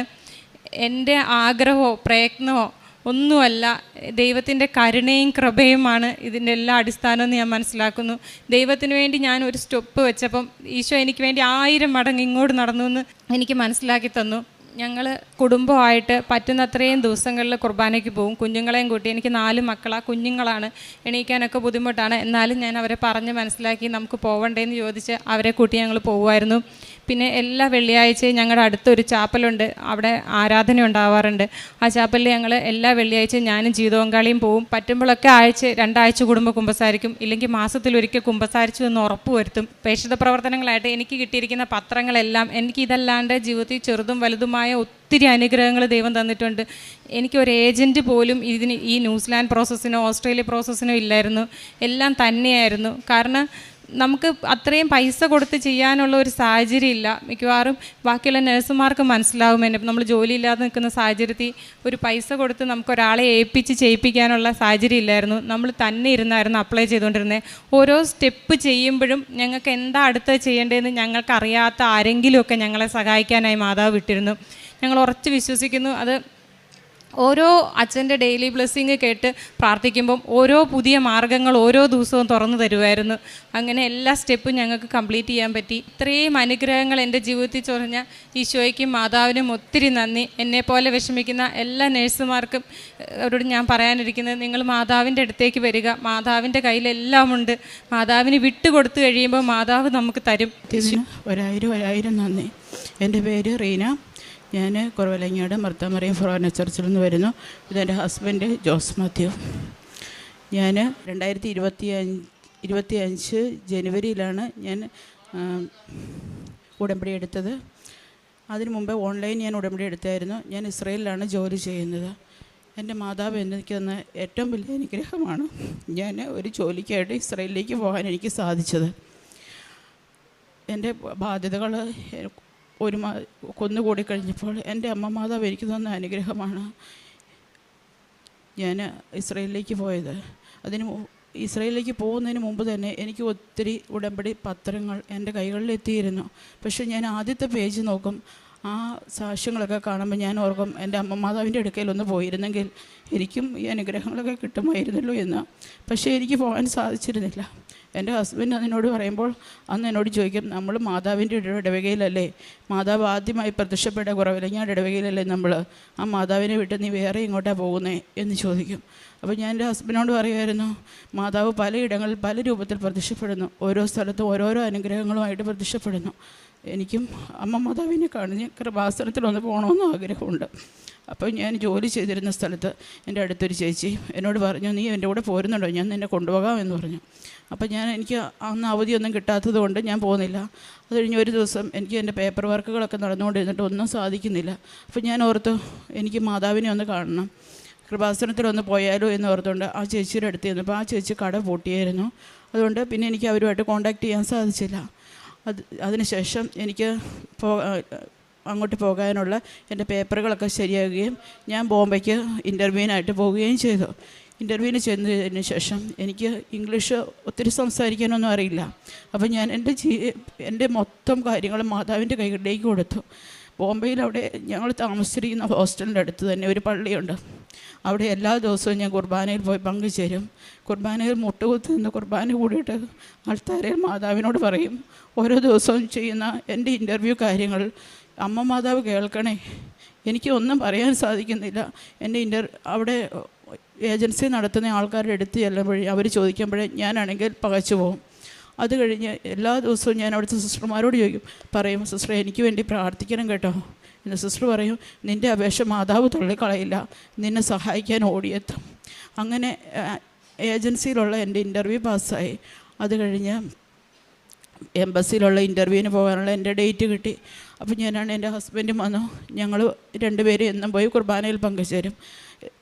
ഇൻ്റർവ്യൂവിൻ്റെ തലേ ദിവസം ഞാൻ മാതാവിനോട് പറഞ്ഞു, മാതാവേ നീ എൻ്റെ കൂടെ വരണം. ഇൻ്റർവ്യൂ നടത്തുന്ന ആളുടെ മുഖത്തേക്ക് നോക്കുമ്പോൾ, ഞാൻ പല ഇൻ്റർവ്യൂകളിലും പോകുമ്പോൾ ഫെയിലാകുന്നത് അവരുടെ മുഖത്തേക്ക് നോക്കുമ്പോൾ എനിക്കൊന്നും പറയാൻ സാധിക്കില്ല. എനിക്ക് ഒന്നാമത് ഇംഗ്ലീഷ് നന്നായിട്ട് സംസാരിക്കാൻ അറിയില്ല. അപ്പോൾ മാതാവേ നിൻ്റെ മുഖത്ത് നോക്കി സംസാരിക്കുമ്പോൾ എനിക്ക് എന്തും ചെയ്യാൻ സാധിക്കും. നീ ആയിരിക്കണം ഇൻ്റർവ്യൂ നടത്തുന്ന ആളുടെ സ്ഥാനത്ത് നിൽക്കേണ്ടത്. നിൻ്റെ മുഖത്ത് നോക്കിയാണ് അവർ ചോദിക്കുന്നതിന് ആൻസർ എനിക്ക് നൽകേണ്ടത് എന്ന് പറഞ്ഞു. ഞാൻ പ്രാർത്ഥിച്ചു, കരഞ്ഞു. എൻ്റെ കൂടെയുള്ള കൂട്ടുകാരെല്ലാവരും പറഞ്ഞു, നിൻ്റെ കൂടെ മാതാവ് വരും. എൻ്റെ സങ്കടങ്ങൾ കാണുമ്പോൾ അവൾ പറയും, നിൻ്റെ കൂടെ മാതാവ് വരും എന്ന് അവരെന്നെ ധൈര്യം പിടിഞ്ഞു എന്നെ വിട്ടു.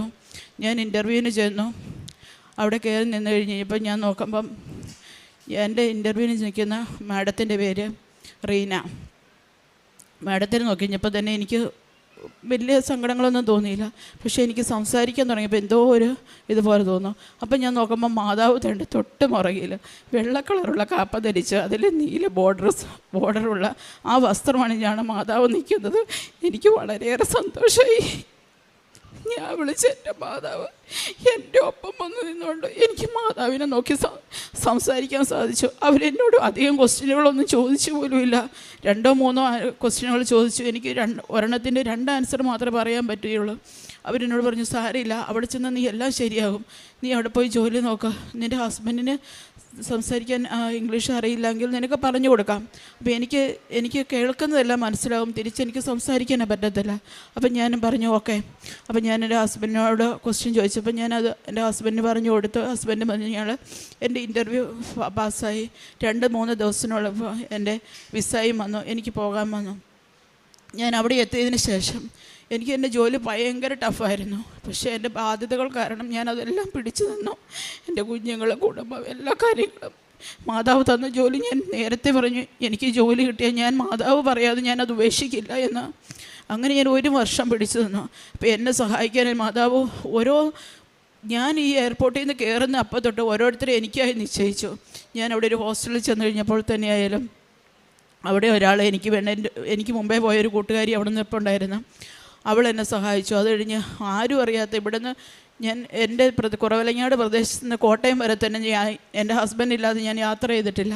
അങ്ങനെ ഒരു വ്യക്തി ഞാൻ തന്നെ ഇസ്രയേൽ എന്ന രാജ്യത്ത് ചെല്ലുകയും അവിടെ ആ എയർപോർട്ടിൽ നിന്ന് 4.5 മണിക്കൂർ യാത്ര ചെയ്ത് വേറൊരു ലെബനോൻ്റെ അതിർത്തിയിലാണ് ഞാൻ ജോലി ചെയ്യുന്നത്. അവിടെ പോകുന്ന വഴിക്ക് എൻ്റെ കയ്യിൽ 1 കുപ്പി വെള്ളം മാത്രം, എനിക്ക് വിശന്നിട്ട് ഒരു രക്ഷയില്ല. അപ്പോഴാണെങ്കിൽ എൻ്റെ കൂടെ കുറച്ച് മെഡിസിൻ തന്ന് അവിടെയുള്ള ഒരു കൊച്ചിന് ഒരു മെഡിസിൻ തന്നു വിട്ടായിരുന്നു. അപ്പോൾ ആ കൊച്ചിൻ്റെ പേരും റീന. അപ്പോൾ ആ കൊച്ചെന്നെ നിരന്തരം വിളിച്ചുകൊണ്ടിരുന്നപ്പോൾ ഞാൻ അവസാനം പറഞ്ഞു, എനിക്കാണെങ്കിൽ വിശന്നിട്ട് വയ്യ, നീ എവിടെ നിന്നെങ്കിലും എനിക്ക് ഇത്തിരി ഭക്ഷണം മേടിച്ച് തരുമോ, ഞാൻ വരുമ്പോൾ പൈസ നിനക്ക് തരാം.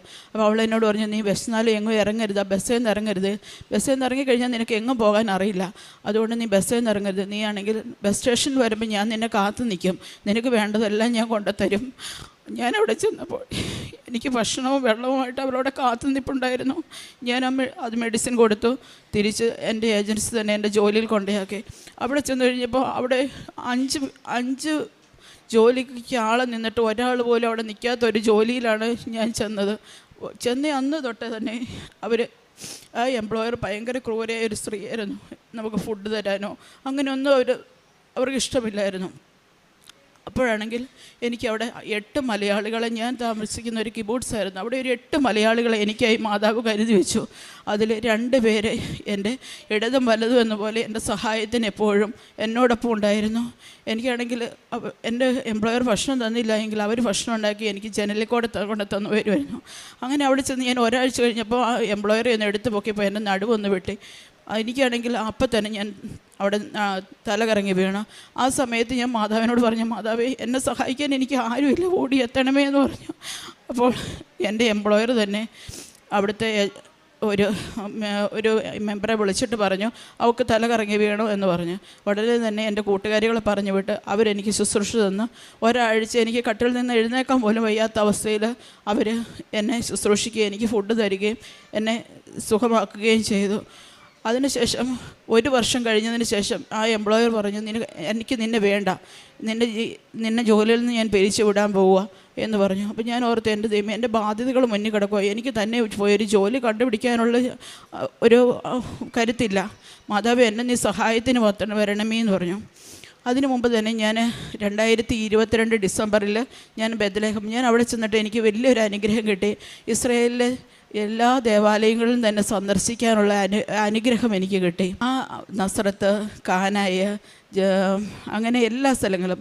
അങ്ങനെ ഡിസംബറിൽ ഞാൻ ബെത്ലഹേമിലൊന്ന് പോകണമെന്ന് ഓർത്ത് സന്തോഷിച്ച് ബെത്ലഹേമിൽ പോയി. തിരിച്ചും ബസ്സിൽ വന്ന് ഇറങ്ങുന്ന സമയത്ത് കുറേ കൂട്ടുകാരുണ്ട്, മലയാളികളെല്ലാം നടന്നു പോകുന്ന വഴിക്ക് അമ്മ മാതാവ് എനിക്കൊരു ക്ഷണപത്രിക അവിടെ കൊണ്ടുപോയിട്ടു. അതാണ് കൃപാസനം പത്രം.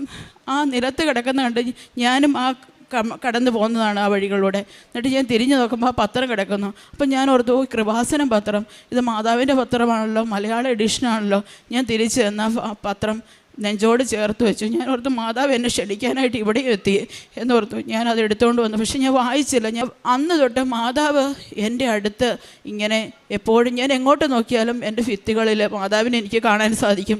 ഞാൻ മാതാവിനോട് ഗുഡ് മോർണിംഗ് പറഞ്ഞ് എഴുന്നേക്കും, ഗുഡ് നൈറ്റ് പറഞ്ഞ് കിടക്കും. എൻ്റെ എല്ലാ സങ്കടങ്ങളിലും മാതാവിന് ഞാൻ ഭാഗഭാക്കായി. കുറേ ഒരു 1-2-3 മാസങ്ങൾക്ക് ശേഷം എനിക്ക് കൊന്ത ചെല്ലാൻ സാധിക്കാതെ വരുന്നു. പൈശാചിക ശക്തി എന്നിലേക്ക് വന്നു തുടങ്ങിയിരിക്കുന്നു എന്ന് എനിക്ക് മനസ്സിലായി. അപ്പോൾ ഞാൻ കൂടുതൽ പ്രാർത്ഥിച്ചു. മാതാവ് എന്നിൽ നിന്ന് എനിക്ക് കാണാൻ പറ്റാതെ വന്നു. അപ്പോൾ ഞാൻ കൊന്ത ഉപേക്ഷിച്ച് പോയോ എന്നോർത്തോടെ ഞാൻ കരഞ്ഞു.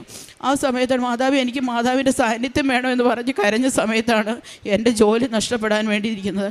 ആ സമയത്ത് എൻ്റെ ഒരു കൂട്ടുകാരി സോണിയ എന്ന് പറഞ്ഞ ആൾ എന്നോട് പറഞ്ഞു, അത് പല പ്രാവശ്യം അവൾ എന്നോട് പറഞ്ഞിട്ടുണ്ട്, നീ ഒരു ഉടമ്പടി എടുക്കുക. അപ്പോൾ ഞാൻ പറയും, ഞാനും മാതാവിൻ്റെ ഒരു പള്ളിയിൽ നിന്നല്ല വരുന്നത്, എനിക്ക് മാതാവിനെ കൂടുതൽ അറിയാം, എൻ്റെ മാതാവാണ് എന്നെ ഇവിടെ എത്തിച്ചത് എന്ന് ഞാൻ പറയുമായിരുന്നു. ആ സമയത്ത് അവൾ എന്നോട് പറഞ്ഞു, നീ ഇന്ന് തന്നെ ഒരു ഉടമ്പടി എടുക്കുക. അങ്ങനത്തെ ഒരു ദിവസമായിരുന്നു 2023 ജൂൺ 6-ാം തീയതി. ഉച്ചയ്ക്ക് 1:30 ഞാൻ അവളോട് വിളിച്ച് പറഞ്ഞു, സോണി എനിക്ക് ഉടമ്പടി എടുക്കാതെ പറ്റത്തില്ല, എനിക്ക് പിടിച്ചു നിൽക്കാൻ പറ്റുന്നില്ല, എനിക്ക് ജോലി വേണം, എനിക്ക് ഉടനെ തന്നെ മാറിപ്പോകാൻ എനിക്ക് പറ്റത്തില്ല എന്ന് പറഞ്ഞു. ഉടനെ തന്നെ അവൾ എനിക്ക് ഫോണിലൂടെ തന്നെ ഓൺലൈൻ ഉടമ്പടി എടുക്കാനുള്ള എല്ലാ കാര്യങ്ങളും പറഞ്ഞു തരികയും ഞാൻ ഉടമ്പടി എടുക്കുകയും ചെയ്തു. അതിൽ ഞാൻ മാതാവിൻ്റെ അനുഗ്രഹത്തിന് പ്രാർത്ഥിച്ചു. എന്നെയും എൻ്റെ കുടുംബത്തിൻ്റെ അമ്മയുടെ പ്രത്യക്ഷീകരണത്തിന് സാക്ഷിയാക്കി മാറ്റണമേ. എൻ്റെ കുഞ്ഞുങ്ങളെ ഈശോയ്ക്ക് സമർപ്പിച്ചു. അമ്മ മാതാവിനോട് ഞാൻ പ്രാർത്ഥിച്ചു കിട്ടിയ കുഞ്ഞുങ്ങളാണ്. അമ്മ മാതാവ് തന്നെ കരുതണമേ, എൻ്റെ മാതാപിതാക്കളെ കരുതണമേ എന്ന് പറഞ്ഞു. അതിനുശേഷം ഞാൻ പറഞ്ഞു, എൻ്റെ മാതാവേ, എനിക്ക് 6 മാസം ഈ ജോലിയിൽ തുടരണം. 6 മാസത്തിന് ശേഷം നിനക്ക് ഇഷ്ടമാണെങ്കിൽ നീ ജോലി കളഞ്ഞു. എനിക്ക് ആ സമയത്ത് എനിക്ക് വേറൊരു ജോലിയിൽ തുടരാൻ എന്നെ മാനസികമായിട്ടും ശാരീരികമായിട്ടും നീ എന്നെ ശക്തിയാക്കണമേ എന്ന് പ്രാർത്ഥിച്ചു. അതിനുശേഷമാണ് ഒക്ടോബറിൽ യുദ്ധം പൊട്ടി പുറപ്പെടുത്തത്. അവിടുന്ന് ഞങ്ങളൊരു ഹോട്ടലിലേക്ക് മാറ്റുകയും ആ ഹോട്ടലിൽ ചെന്നപ്പോൾ ഒരു മുറിയിലാണ് ഞാനും എൻ്റെ എംപ്ലോയറും താമസിക്കുന്നത്. അവർ ഭയങ്കര ക്രൂരമായിട്ട് എന്നോട് പെരുമാറാൻ തുടങ്ങി. അത് ഞാൻ പിടിച്ചു നിന്നു. അതിനുശേഷം വേറൊരു ഹോട്ടലിലേക്ക് മാറ്റി. അവിടെ ചെന്ന് കഴിഞ്ഞപ്പോൾ അവർ ഒരു ഫാൻ ഇടുകയോ AC ഓണാക്കുകയോ, ഒരു ഭയങ്കര കൊടും തണുപ്പാണ്, അവർക്ക് മാത്രമായിട്ട് ചൂട് പകർന്ന് കിട്ടും, എനിക്കത് കിട്ടത്തില്ല.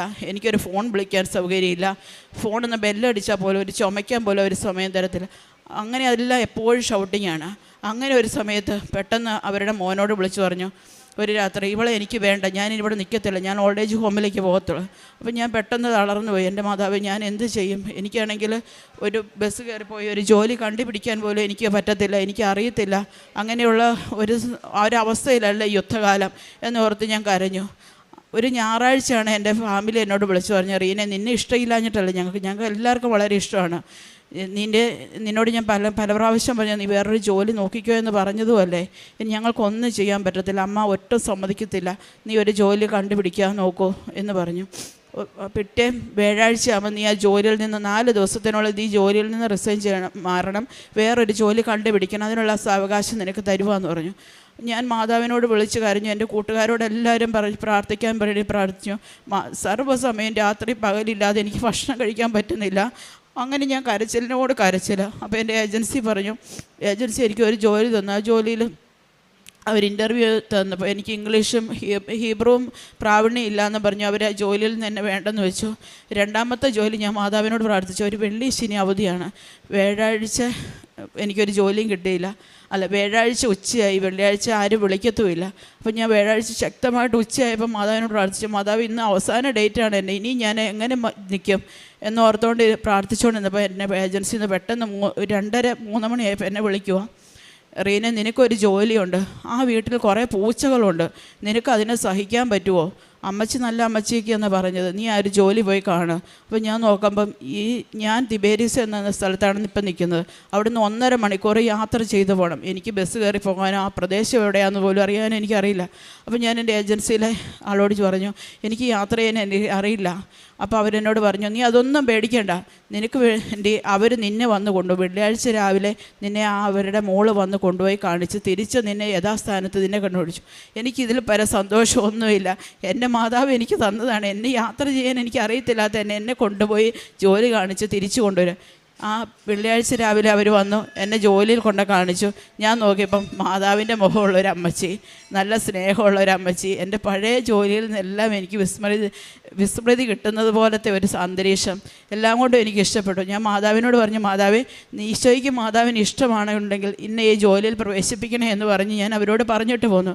പോരുന്ന വഴിക്ക് തന്നെ അവൾ എന്നോട് പറഞ്ഞു, നിന്നെ ഞങ്ങൾക്ക് വളരെ ഇഷ്ടമായി, നിനക്ക് ഇന്ന് തന്നെ വേണമെങ്കിൽ നിനക്ക് ഈ ജോലിയിൽ ജോയിൻ ചെയ്യാം, അല്ലെങ്കിൽ എന്നാണോ അവർ പോകേണ്ടതെന്ന് പറയുന്നത് അന്ന് നീ ഞങ്ങളോട് പറഞ്ഞാൽ മതി, നിൻ്റെ സാധനങ്ങളെല്ലാം എടുക്കാൻ ഞങ്ങൾ വരികയോ അല്ലെങ്കിൽ അവർക്കും നിൻ്റെ വസ്തുക്കളെല്ലാം ഞങ്ങളുടെ വീട്ടിൽ കൊണ്ട് വയ്ക്കുകയോ ചെയ്യാം, നീ അല്ലാതെ ഞങ്ങൾക്ക് വേറൊരു ജോലിക്കാരിയെ വേണ്ട, കെയററെ വേണ്ട എന്ന് അമ്മച്ചിയുടെ മോൾ പറഞ്ഞു. അന്ന് മുതൽ എൻ്റെ മാതാവ് എൻ്റെ ആ ജോലിയിൽ എന്നെ കയറ്റി അവരുടെ ആ വീടിൻ്റെ സ്റ്റെപ്പിലേക്ക് കയറുന്നവരെ, ആ കാറിൽ നിന്നിറങ്ങി ആ സ്റ്റെപ്പിലേക്ക് കയറുന്നവരെ എൻ്റെ മാതാവും ഈശോയും എൻ്റെ ഇടം വലം നിന്നു. അവസാനം എൻ്റെ മനസ്സിൽ പറയുന്നു, നിനക്കായി ഞാനൊരു അമ്മയെ അവിടെ കരുതിയിട്ടുണ്ട് എന്ന് പറഞ്ഞു.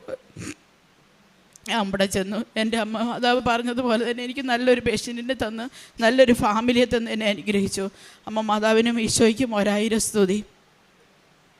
തുടർന്ന് എൻ്റെ ഭവനം ഒരു ചെറിയ വീടായിരുന്നു. എൻ്റെ കുഞ്ഞുങ്ങളും എൻ്റെ പപ്പായ, എൻ്റെ അമ്മ, എൻ്റെ ഹസ്ബൻഡ്, ഞങ്ങൾക്ക് എല്ലാവർക്കും കൂടെ കഴിയാനുള്ള സൗകര്യമില്ലായിരുന്നു. അപ്പോൾ എൻ്റെ പപ്പായുടെ ആഗ്രഹമായിരുന്നു 2 മുറി.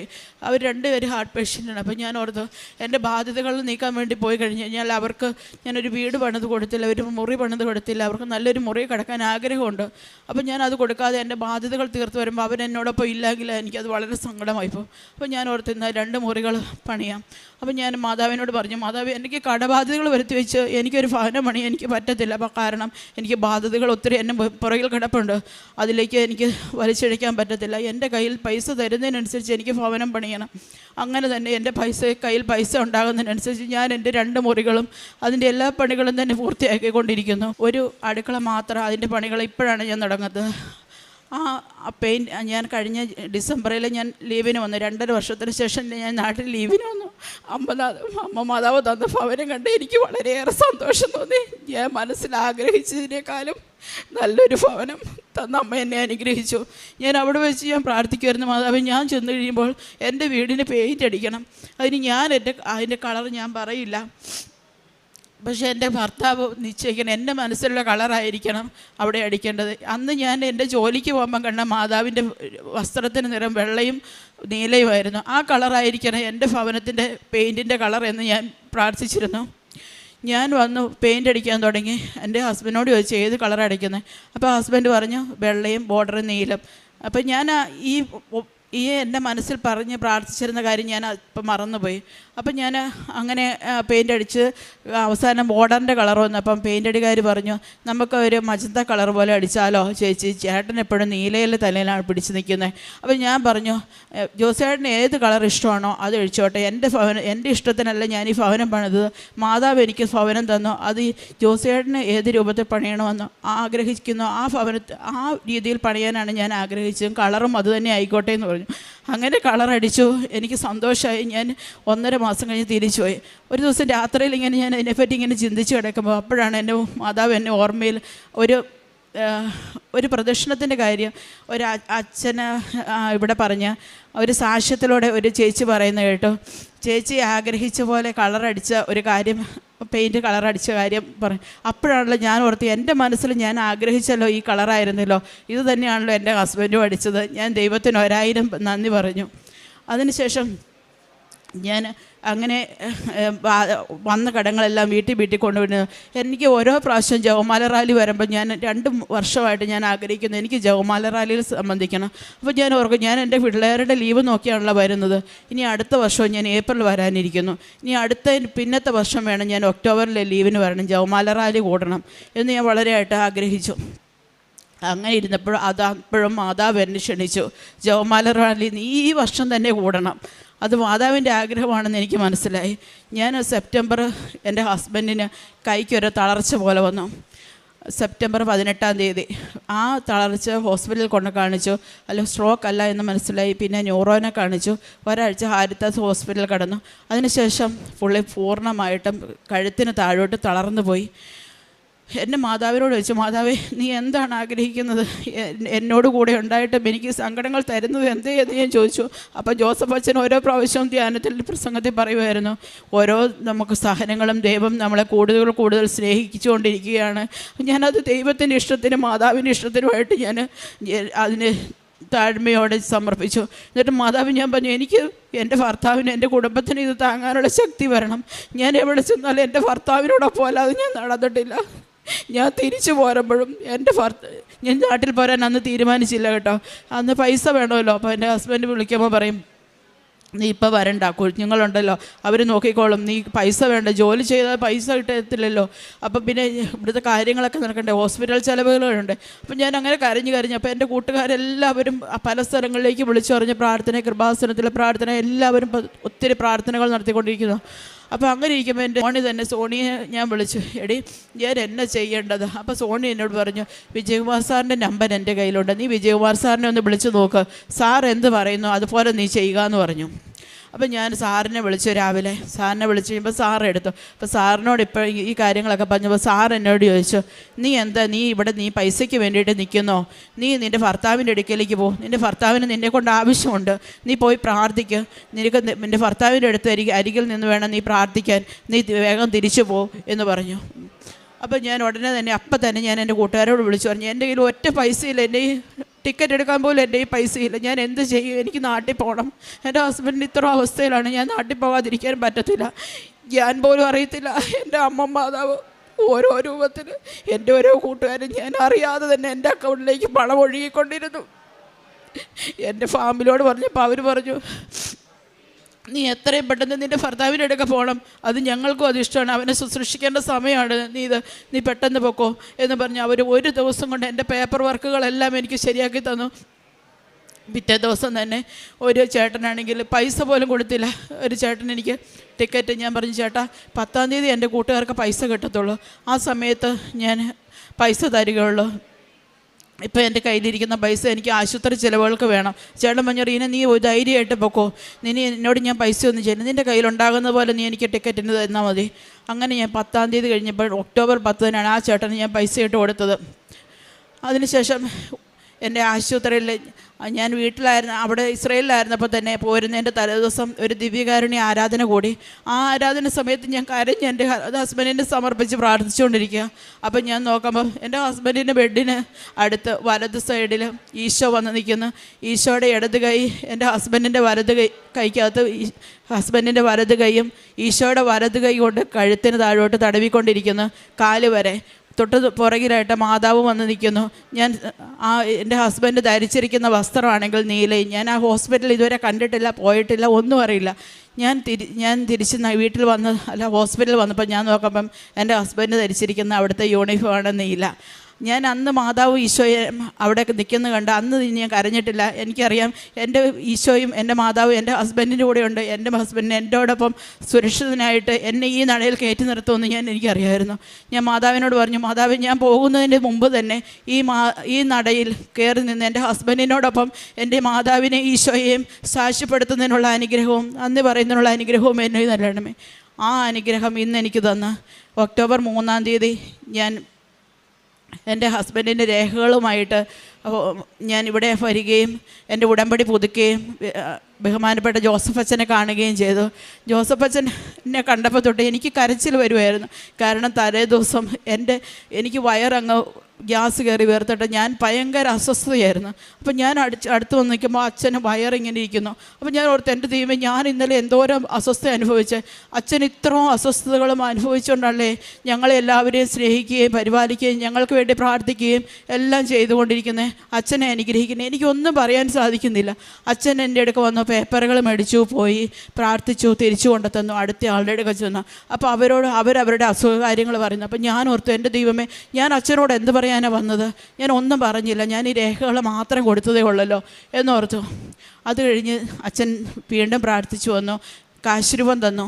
അപ്പം ഞാൻ എൻ്റെ മനസ്സിൽ ഓർത്ത് അച്ഛനോടൊന്ന് പറയാം, അച്ഛാ എൻ്റെ ഹസ്ബൻഡ് എൻ്റെ കൂടെ നടന്നു വരണം കേട്ടോ എന്നും അച്ഛനോട് പറഞ്ഞു. അച്ഛൻ വീണ്ടും ആ ഫോട്ടോയും ആ രേഖകളും വാങ്ങിച്ചുകൊണ്ട് ഒന്നുകൂടെ മാതാവിൻ്റെ ഈശോയുടെ ഇടയ്ക്കും കൊണ്ട് പ്രാർത്ഥിച്ചു തിരിച്ചു കൊണ്ട് തന്നു. നീ പോയിക്കൊള്ളൂ എന്ന് പറഞ്ഞു. ഞാൻ തിരിച്ച് പുറത്തേക്ക് ഇറങ്ങി വന്നപ്പോൾ ഞാൻ ഓർത്തു, ഉടമ്പടിക്ക് ഇനിയും സമയമുണ്ട്, എന്നാൽ ഒന്ന് കുമ്പസാരിച്ചിട്ട് വരാം. കുമ്പസാരിക്കാൻ പുറത്തേക്ക് ഇറങ്ങി സെക്യൂരിറ്റി ചേട്ടനോട് ചോദിച്ചു, സെക്യൂരിറ്റി ചേട്ടാ എവിടെയാണ് കുമ്പസാരം നടക്കുന്നത്, എനിക്കൊന്ന് കുമ്പസാരിക്കണം. അപ്പോൾ അടുത്ത് നിന്നൊരു ചേച്ചി എന്നോട് പറഞ്ഞു, വാ മോളെ നമുക്ക് കുമ്പസാരിക്കാൻ പോകാം. അപ്പോൾ ചേച്ചി ഉടനെ കുടയൊക്കെ നിവർത്തി കുമ്പസാരിപ്പിക്കാൻ എന്നെ കൊണ്ടു. അപ്പോൾ പോകുന്ന വഴിക്ക് എന്നോട് വർത്താനമൊക്കെ പറഞ്ഞു, ഒന്നും സാരമില്ല നിൻ്റെ സുഖമാവും എന്നൊക്കെ പറഞ്ഞു. അങ്ങനെ ഞങ്ങൾ കുമ്പസാരിക്കാൻ അവിടെ ചെന്നപ്പോൾ അച്ഛൻ അവിടെ കുമ്പസാരം നിർത്തി റെസ്റ്റിന് വേണ്ടി പോയേക്കും. അപ്പം ഞാൻ ആ നട അങ്ങ് കയറി ചെല്ലുമ്പം അച്ഛൻ ഇറങ്ങി വരികയാണ്. അച്ഛനോട് ഞാൻ പറഞ്ഞു, അച്ഛൻ ഞാനിങ്ങനെ വന്നതാണ്, ഞാൻ കുമ്പസാരിച്ചിട്ട് ഒത്തിരി നാളുകളായി, എനിക്ക് കുമ്പസാരിക്കണമെന്ന് പറഞ്ഞു. അച്ഛൻ എന്നെ കുമ്പസാരിപ്പിച്ചു. ഞാൻ തിരിച്ചു വന്ന് ഉടമ്പടി എടുത്തു കഴിഞ്ഞതിന് ശേഷം ഒരു സിസ്റ്ററിനെ ഇടയ്ക്ക് ചെന്നപ്പോൾ സിസ്റ്റർ എന്നോട് പറഞ്ഞു, എന്നെ നിനക്ക് ഇത്ര സങ്കടം. അപ്പം ഞാൻ പറഞ്ഞു, എൻ്റെ ഹസ്ബൻഡിന് ഈ വയ്യാതെയാണ്, എനിക്കാണെങ്കിൽ ഒരു ആഗ്രഹമുണ്ട്, അടുത്ത ജവമാല റാലിക്കെങ്കിലും എൻ്റെ ഹസ്ബൻഡ് ഈ പങ്കെടുക്കാൻ എനിക്ക് ആഗ്രഹമുണ്ട്. അപ്പോൾ എന്നോട് ചോദിച്ചു, ഇപ്രാവശ്യം നിനക്ക് ആഗ്രഹമില്ലേ? ഞാൻ പറഞ്ഞു, ഇപ്രാവശ്യം ആഗ്രഹമുണ്ട്, നീ ഈശോയോട് ചെന്ന് പറഞ്ഞിട്ട് പോക്കോ, ഇപ്രാവശ്യം നിൻ്റെ കൂടെ നിൻ്റെ ഹസ്ബൻഡ് ജവമാല റാലിയിൽ പങ്കുചേരും. അങ്ങനെ ഞങ്ങൾ ജവമാല റാലിയിൽ വന്ന് എൻ്റെ കുഞ്ഞുങ്ങളും ഞാനും എൻ്റെ ചേച്ചിയോടൊപ്പം ഞങ്ങൾ ഫുള്ള് നടന്നു വന്നു കഴിഞ്ഞപ്പോൾ, പക്ഷേ എൻ്റെ ഹസ്ബൻഡ് ആ സമയം ആ രാവിലെ തൊട്ട് വൈകുന്നേരം വരെ അർത്തങ്കപ്പള്ളിയിൽ എൻ്റെ ഹസ്ബൻഡ് ഞങ്ങളെ നോക്കി അവിടെ വണ്ടിയിൽ തന്നെ ഇരിപ്പുണ്ടായിരുന്നു. കാരണം വണ്ടിയിൽ നിന്ന് കയറ്റിയിരുത്തി കഴിഞ്ഞാൽ ഇറങ്ങാൻ ഒരാൾ വേണം. അതുകൊണ്ട് പുള്ളി ആ കാറിൽ തന്നെ ഇരുന്ന് സമയം ചിലവാക്കി പ്രാർത്ഥിച്ചുകൊണ്ടിരുന്നു. അങ്ങനെ എൻ്റെ ആഗ്രഹവും ജവമാല റാലിയും വരാനുള്ള ആഗ്രഹവും സാധിച്ചു. ഇന്ന് മാതാവിൻ്റെ അടുക്ക വന്ന് സാക്ഷ്യം പറഞ്ഞ് എൻ്റെ ഭർത്താവിനെ മാതാവിൻ്റെ അടുക്കലേക്ക് സമർപ്പിക്കുന്നു, എൻ്റെ കുഞ്ഞുങ്ങളെ സമർപ്പിക്കുന്നു, എൻ്റെ മാതാപിതാക്കളെ സമർപ്പിക്കുന്നു, എൻ്റെ ജോലിയെ സമർപ്പിക്കുന്നു. പ്രത്യേകമായി എൻ്റെ കൃപാസനത്തിൽ ഓരോരുത്തരെയും സമർപ്പിക്കുന്നു. ഇവിടെ വന്ന് ഈ മണ്ണിൽ കാലുകുത്തി ഓരോരുത്തരെയും ദൈവമാതാവ് അനുഗ്രഹങ്ങളുടെ പെരുമഴ ചൊരിഞ്ഞ് സമർപ്പിക്കുമെന്ന് ഞാൻ പ്രത്യാശിക്കുകയും പ്രാർത്ഥിക്കുകയും ചെയ്യുന്നു. ജോസഫ് അച്ഛന് വേണ്ടി പ്രത്യേകമായി പ്രാർത്ഥിക്കുന്നു. ഇവിടെ ഓരോരുത്തരെയും സമർപ്പിക്കുന്നു. പരിശുദ്ധ അമ്മയും ഈശോനാഥനും തന്ന എല്ലാ അനുഗ്രഹങ്ങൾക്കും ഞാൻ നന്ദി പറയുന്നു. എനിക്ക് സഹായിച്ച എൻ്റെ കൂട്ടുകാർക്കും എന്നെ സഹായിക്കുകയും പ്രാർത്ഥിക്കുകയും ചെയ്ത് ഓരോരുത്തർക്കും വേണ്ടി ഞാൻ പ്രാർത്ഥന സമർപ്പണം നടത്തിക്കൊണ്ട് ഞാൻ എൻ്റെ വാക്കുകൾ ഈശോയ്ക്കും മാതാവിനും വേണ്ടി സമർപ്പിക്കുന്നു. ആമേൻ. എൻ്റെ കാരുണ്യ പ്രവർത്തനങ്ങൾ എന്ന് പറഞ്ഞു കഴിഞ്ഞാൽ, ഞാൻ ജോലി ചെയ്ത അന്ന് തൊട്ട് എനിക്ക് മറ്റുള്ളവരോട് പൈസയ്ക്ക് ആവശ്യം വരുമ്പോൾ ചോദിക്കാനുള്ള ഒരു മടിയുണ്ട്. അപ്പം ഞാൻ അങ്ങനെ എനിക്കറിയാവുന്നവരെ ഞാൻ അന്ന് തൊട്ടേ സഹായിച്ചുകൊണ്ടിരുന്നു. ഞാൻ ഓരോരുത്തരോട് സംസാരിക്കുമ്പോൾ എനിക്കറിയാം അവർക്ക് ഇന്ന ആവശ്യമുണ്ട്.